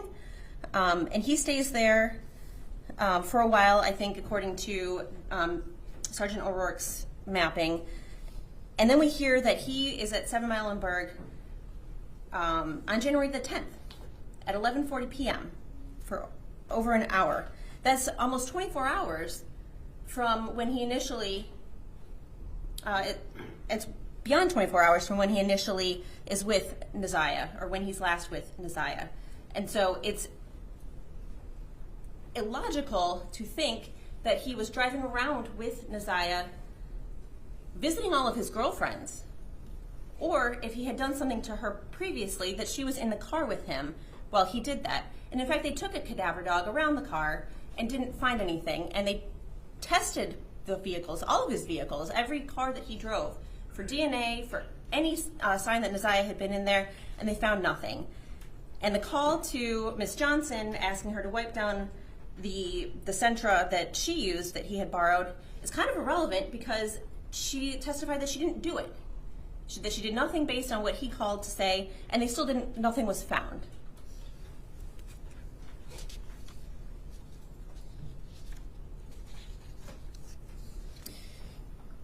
We heard about a pink jumpsuit that was found. We didn't hear any testimony that anybody saw Naziah wearing this pink jumpsuit. She's not seen wearing it in any video. I don't believe that anybody even identified it as being hers. I don't believe there was any testimony from either Annette Harris or Shannon Harris stating, yes, we recognize that pink jumpsuit, that's something that Naziah wears. When did she have it? There was one blood stain on that jumpsuit. And the testimony from the forensic analyst, Rion Green, was that it was such a small stain that she was afraid she would consume it if she did additional testing. She tested it once and couldn't do any follow-up testing or confirmatory testing because she was afraid they were going to consume the sample. There was also no statistically significant support for finding Mr. Butts' DNA on that stain sample from the pink jumpsuit. And there was no statistically significant probability that his DNA was on the jumpsuit at all, that he had had any contact with the jumpsuit. And they took a lot of swabs of that jumpsuit. I believe the number was that forensic analyst Anderson testified to, that it was 24 trillion times more likely to have originated from 2 unrelated unknown contributors than Jarvis Butts. Then we heard about the black hoodie. And that black hoodie was significantly more weathered than the pink jumpsuit. We heard about that from the Border Patrol agent Barnes and other folks that came into contact with that sweatshirt, that it looked like it had been out in the weather much longer. And we don't have an explanation for that, but those appear to be tears in the top of the hood. They don't appear to be stab wounds, and they certainly don't appear to be bullet holes. There's weak support for conclusion that Mr. Butts was a contributor to the stain and the swabs of the black hoodie. The only real support for any DNA on the black hoodie was on the non-stained part. And there's testimony that Ms. Harris was wearing that hoodie on the 9th, that she was in Mr. Butts' Escalade when he and Mr. Wright picked her up after seeing her walking down Harper, that they were in the car driving up to Ypsilanti. And so the possibility that his DNA got on this non-stained part of the black hoodie is not evidence of premeditated murder in the context of all of the ways that we heard somebody's DNA can get on a piece of clothing.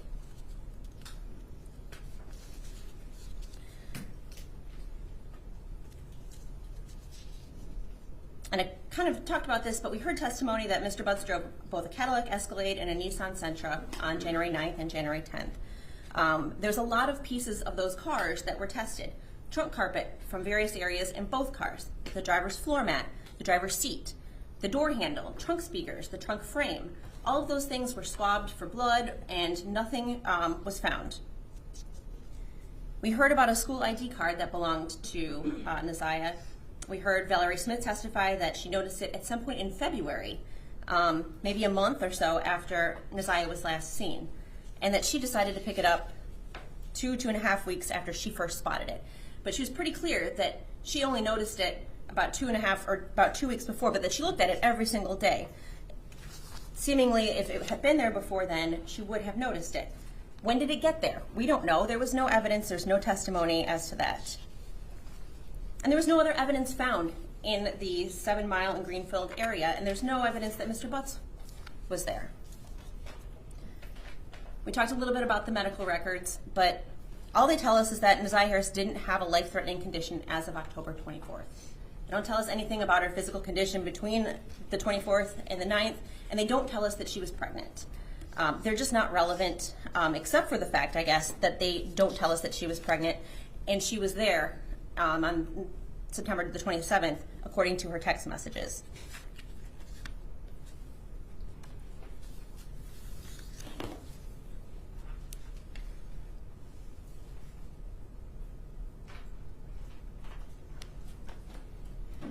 What we haven't heard in the last 3 to 4 days is anything about a murder weapon. We've heard that they collected guns, but we don't know if any of them actually operated, and they tested them for DNA, and there was nothing found. When did those guns get taken from a house? When did they get put back, if any of them had been used? And, I mean, we just simply don't have any evidence as to whether they were even touched by Mr. Butts. But certainly there was no DNA from Ms. Harris on them, and if one was to use a gun to bludgeon somebody enough where they break the skin and bleed, there's going to be DNA on that gun. If somebody is shot at close range by a gun, there's likely to be DNA on that gun. They found no DNA on a gun. There was initially a testimony about all these knives that were found, and then when Mr. Riggins did a little bit of digging, well, one of them was a butter knife, one of them was rusted and under a seat and looked like it had been there forever. There was only one knife that they were actually interested in. They sent it for testing, and there was nothing on it. And we know that they can test for blood even if something has been wiped clean, because they do that, and in fact they did that in this case. They found no blood on anything that the prosecution is positing could have been a murder weapon.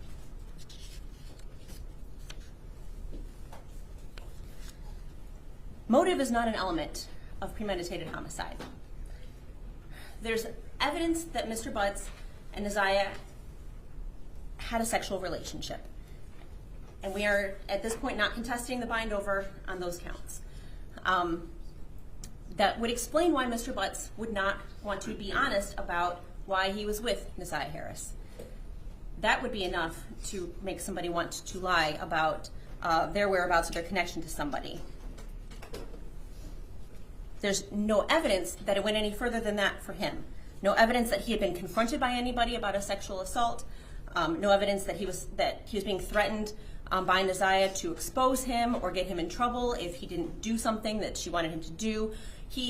By the time January 9th rolled around, they weren't really speaking that much. She was, in those text messages that we heard, getting frustrated with him for ignoring her. But never once did she say, well, if you don't talk to me, I'm going to tell everybody what we've been doing. And so there's a complete lack of any motive for him to respond in that way. And I would point the court to a case, it's called People v. Fisher, and it's 193 Mishap 284. It's a 1992 case, and I've got copies. Got it. Does the court want? Yeah. And I point the court to this case because it's a case where homicide was charged and no body was found. A woman named Joyce Fisher was killed, and I believe it was 8 years after her death, her husband was charged. He was convicted, and ultimately the appellate court reversed the conviction because the evidence was insufficient to submit the case to a jury. And so that was the error. And kind of the facts briefly are that Mr. and Mrs. Fisher were in the process of divorcing. It was a pretty contentious relationship. There had been lots of reports that he had been physically abusive to her.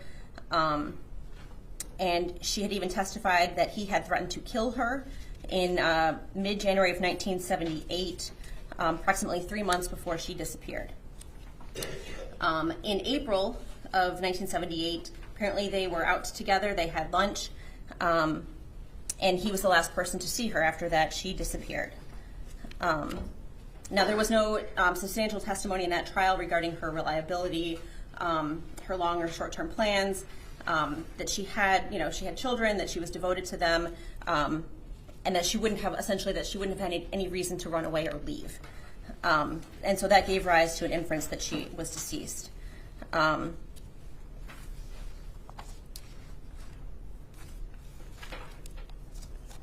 The prosecutor in that case offered no evidence of an act that resulted in Joyce Fisher's death.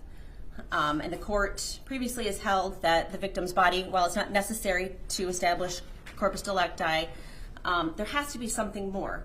There has to be, in this case, either an admission or confession, physical evidence, or some kind of witness testimony. In that case, there was no physical evidence, such as bloodstains or a weapon, linking the defendant to Joyce's death. He did not admit that he killed her, although the prosecutor offered equivocal statements there, that he seemed to say, well, things didn't happen quite that way, and where it made it sound like maybe he did have something or some knowledge. The prosecutor there presented lots of evidence of defendant's motive and opportunity to kill her, but noted that those are not elements of the crime.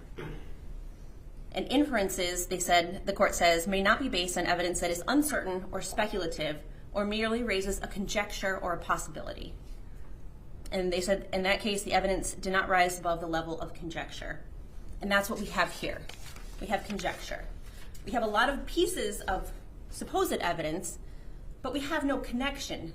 They don't connect to each other. They're puzzle pieces. And when you put them together, there's no picture. There is no big picture because there is no act that can be testified to that Mr. Butts did, and there's nothing to support that act. There's no evidence that he had a gun and used it. There's no evidence that he had a knife and used it. In fact, the evidence that the prosecutor put forward disputes those theories.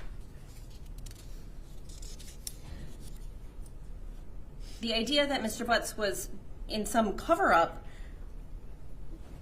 the issue of his phone, I think was pretty well cleared up by Ms. Davis when she testified to the idea that for as long as she's known him, he's never wanted her to look at his phone. And mostly because he's been dealing with who knows how many other women. And that she had tried pretty much everything she could think of to get in that phone well before any of these allegations came about, and that she's never been able to. And so it makes sense that he would not want her to get in that phone, especially if he assumed he was coming home and wanted to have contact with her while he was serving his sentence in the Wayne County Jail, that she not know that she was not the only female he was dealing with.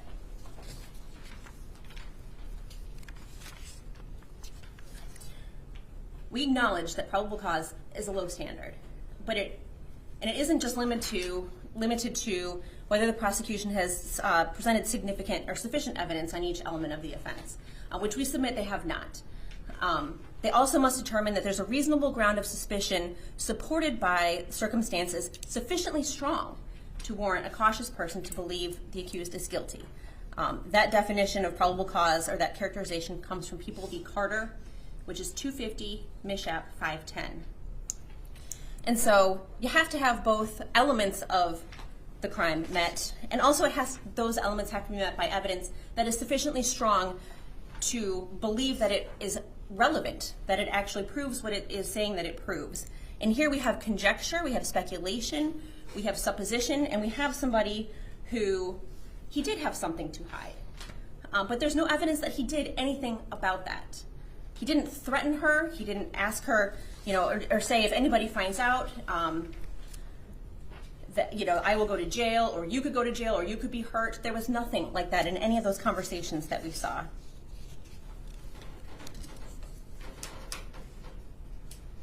So, Your Honor, even by the relatively low standard of probable cause, we'd submit that there is insufficient evidence of both the idea that Mr. Butts did something to cause the death of Neziah Harris, and that he intended to kill her, or that intent to kill was premeditated.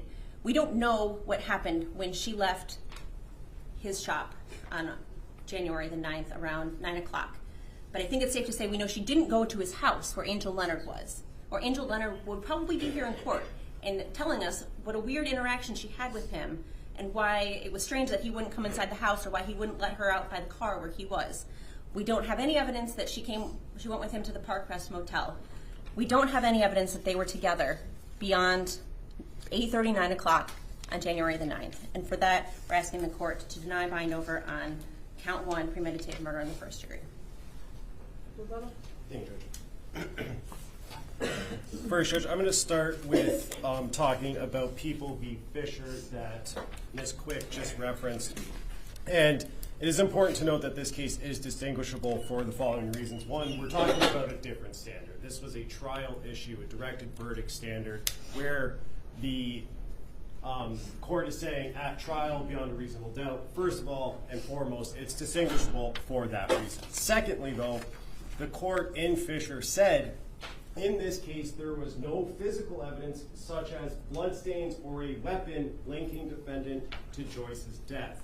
In this case, we have bloodstains. We have bloodstains on the hoodie that was found at 7 Mile and Berg, where the defendant spent 2 hours on the night of the 10th going into the 11th. That places them together in the same spot and is very strong evidence that Neziah Harris is in fact dead. Secondly, though, Judge, having dealt with People v. Fisher, Ms. Quick talked about the 9th and 10th, that no one saw the defendant with Neziah for that day going into the 10th and into the 11th. However, we heard from one of his significant others or girlfriends that he was secretive, that he didn't want anyone looking at his phone. And we certainly know that he knows how to keep different women and or girls away from each other. For example, I believe it was Shannon Harris that testified that she was familiar with an address of Outer Drive in Belfort, but she had no idea other than the fact that she would pick the defendant up there at different times. We know through other testimony that the defendant was dating someone that lived there. And with respect to Ms. Quick saying that Neziah never threatened him, never did anything, I'm not sure if this one text message was highlighted by the OIC in this case when she testified, but on November 27th, 2023 at 23 hours and 37 minutes UTC time, Neziah said to the defendant, "When I see you, I'ma fuck you, tell you regret not answering my calls," which I would submit to this court is a threat. And then just over a month later, she says she goes missing at the hands of the defendant.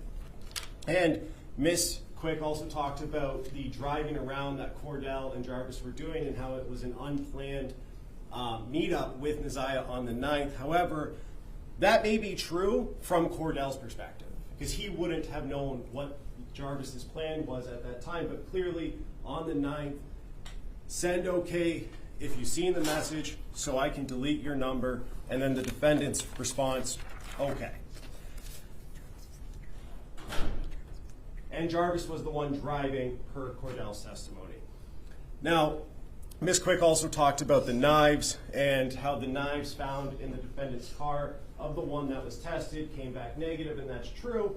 We cannot dispute that. However, we know that that was more than a month after, giving the defendant plenty of time to clean it. But beyond that, Judge, this case is one where the defendant thought to, and successfully did, hide the body. And it's a common sense inference that if he thought to hide the body, he would also think to get rid of the murder weapon at the same time.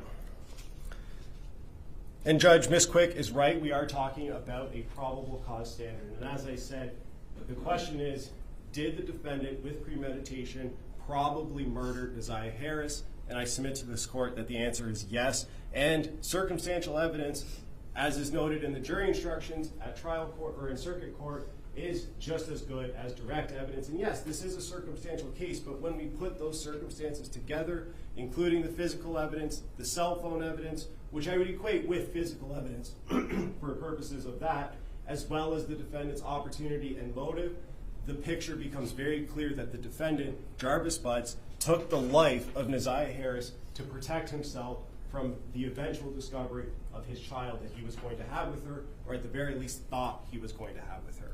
I ask this court to bind over as charged with the addition or increase of this criminal sexual conduct second degree. Thank you.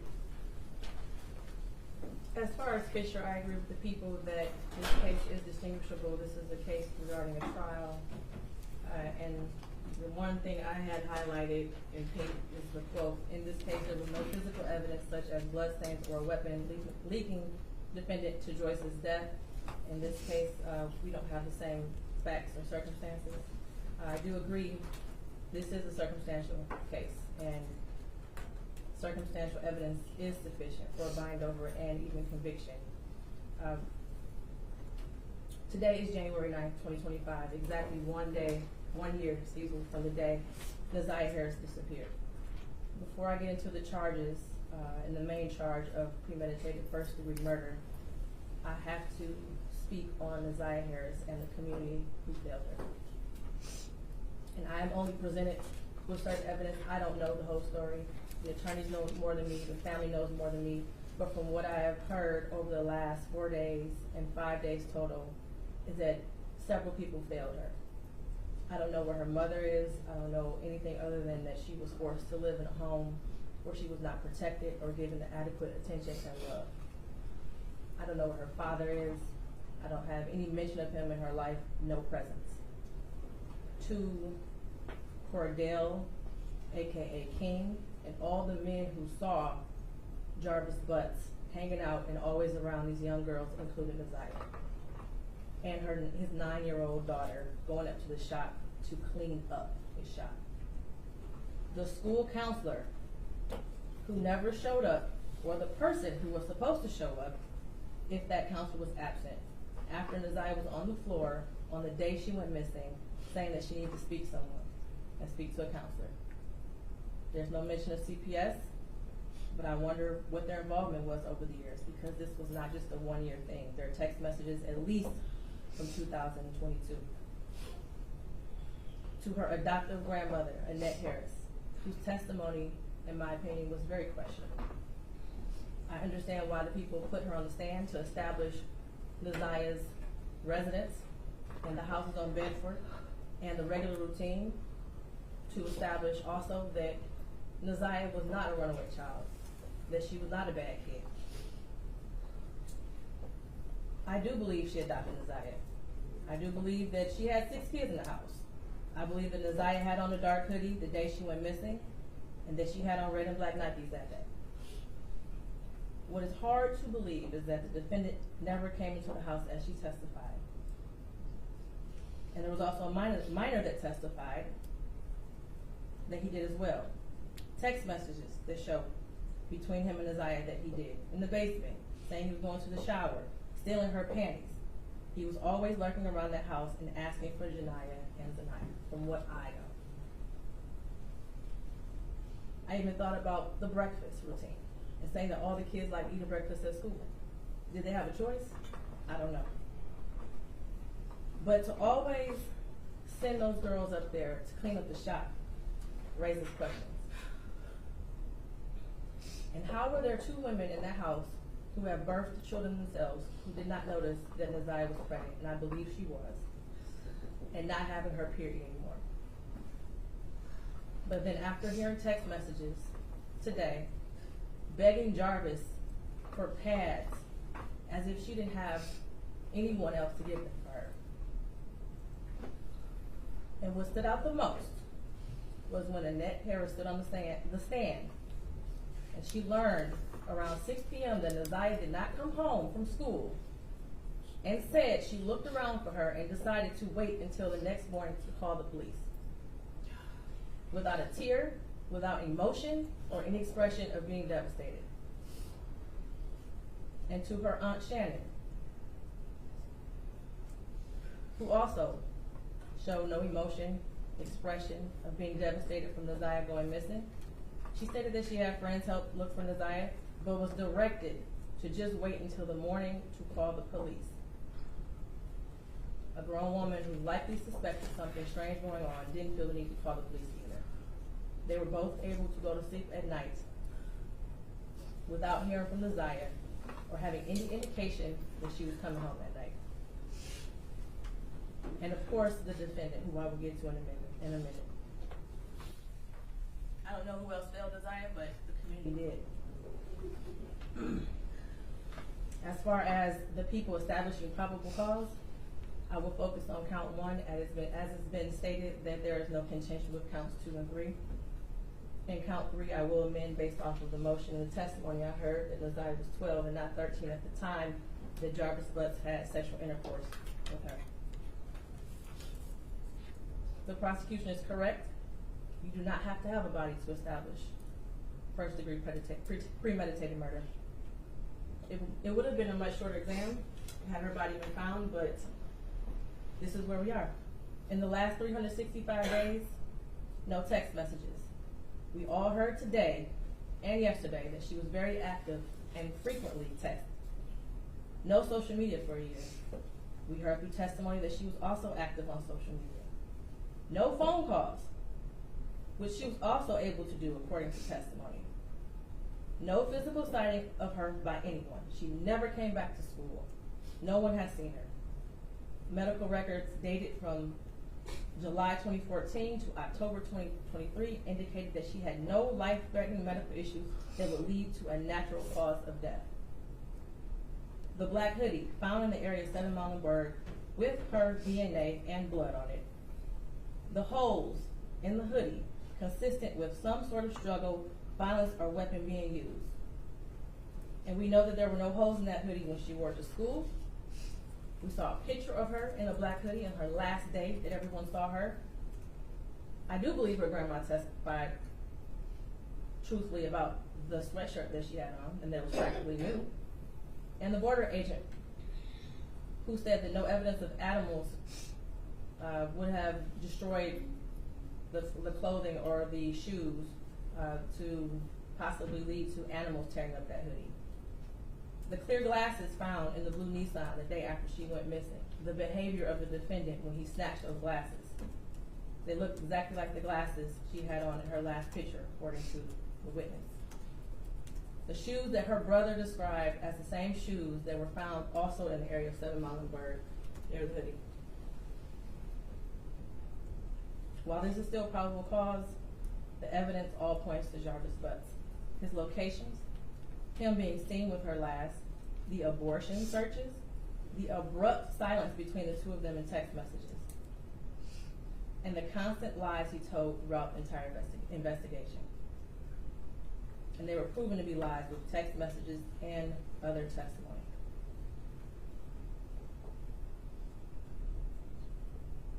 We may never know what happened, but from what I heard today and over the last 4 or 5 days, it appears he intended to perform what he thought was a do-it-yourself abortion on Neziah and went south, and instead of seeking medical attention for her, he intentionally killed her and tried his best to cover it up.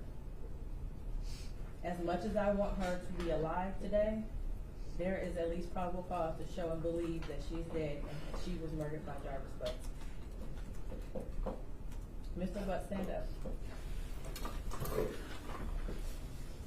You've been sitting over there for 4 days with your head down, sitting between and behind your attorneys with your mask on and taking vigorous notes. I want you to pay attention and listen to everything I have to say. I have been trying to figure out for the last 5 days, you. At one point I thought you were cognitively impaired in the beginning of this exam. And then maybe you had the brain of a 10-year-old and that's why you were doing such things. But as I heard more and more testimony, you're just the true definition of a pedophile. Watching you laugh and brag about all the women you have with different women and the children and the girlfriends, and making babies to groom them, and having them in your presence, cleaning up, quote, cleaning up your shop, and the little girls around you, has landed you here today. You groomed Desire. You played mind games with her. We all heard that. You controlled her emotionally. She was exposed to so much at such a young age. The text messages between you two were disgusting to hear. And to think that she had you saved in her phone as bae for life. Desire deserves so much more. And while I mentioned other people that failed her, Jarvis Butts, you are the monster in this whole picture. She did deserve love from her parents and everyone who was in her life. She was ignored, she was neglected, and you took complete advantage of that. She wanted someone to love her, and she will never know what that feels like. Your children deserve more.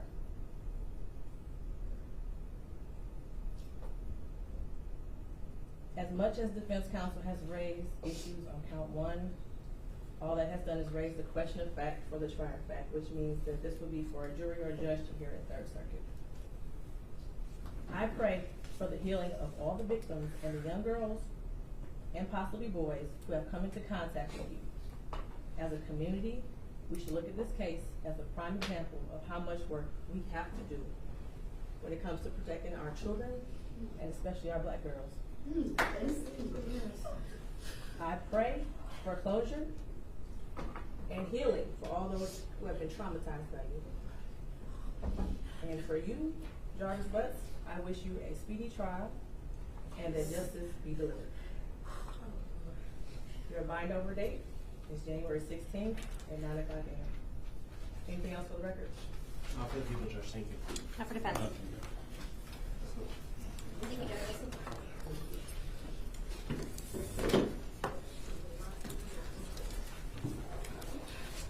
Do the right thing and tell us where she's at, please. I'm sorry, Judge. Just do it, Jarvis. Where is she at, Jarvis? Just tell us. You don't got no resources. Okay, bro. Judge, I'm sorry. I'm not trying to disrespect your court. Will you all could turn off the camera, please?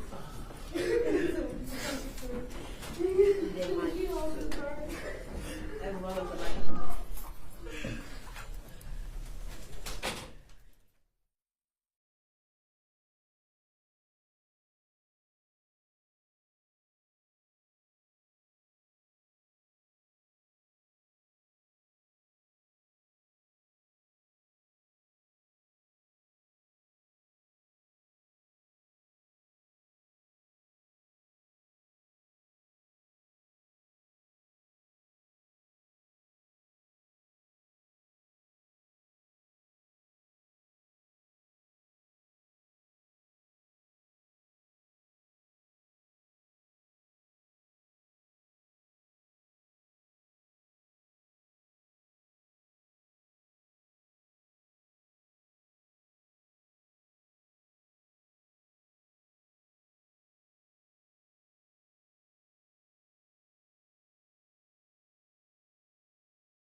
Bottom right corner, you have Mount Wilson, California.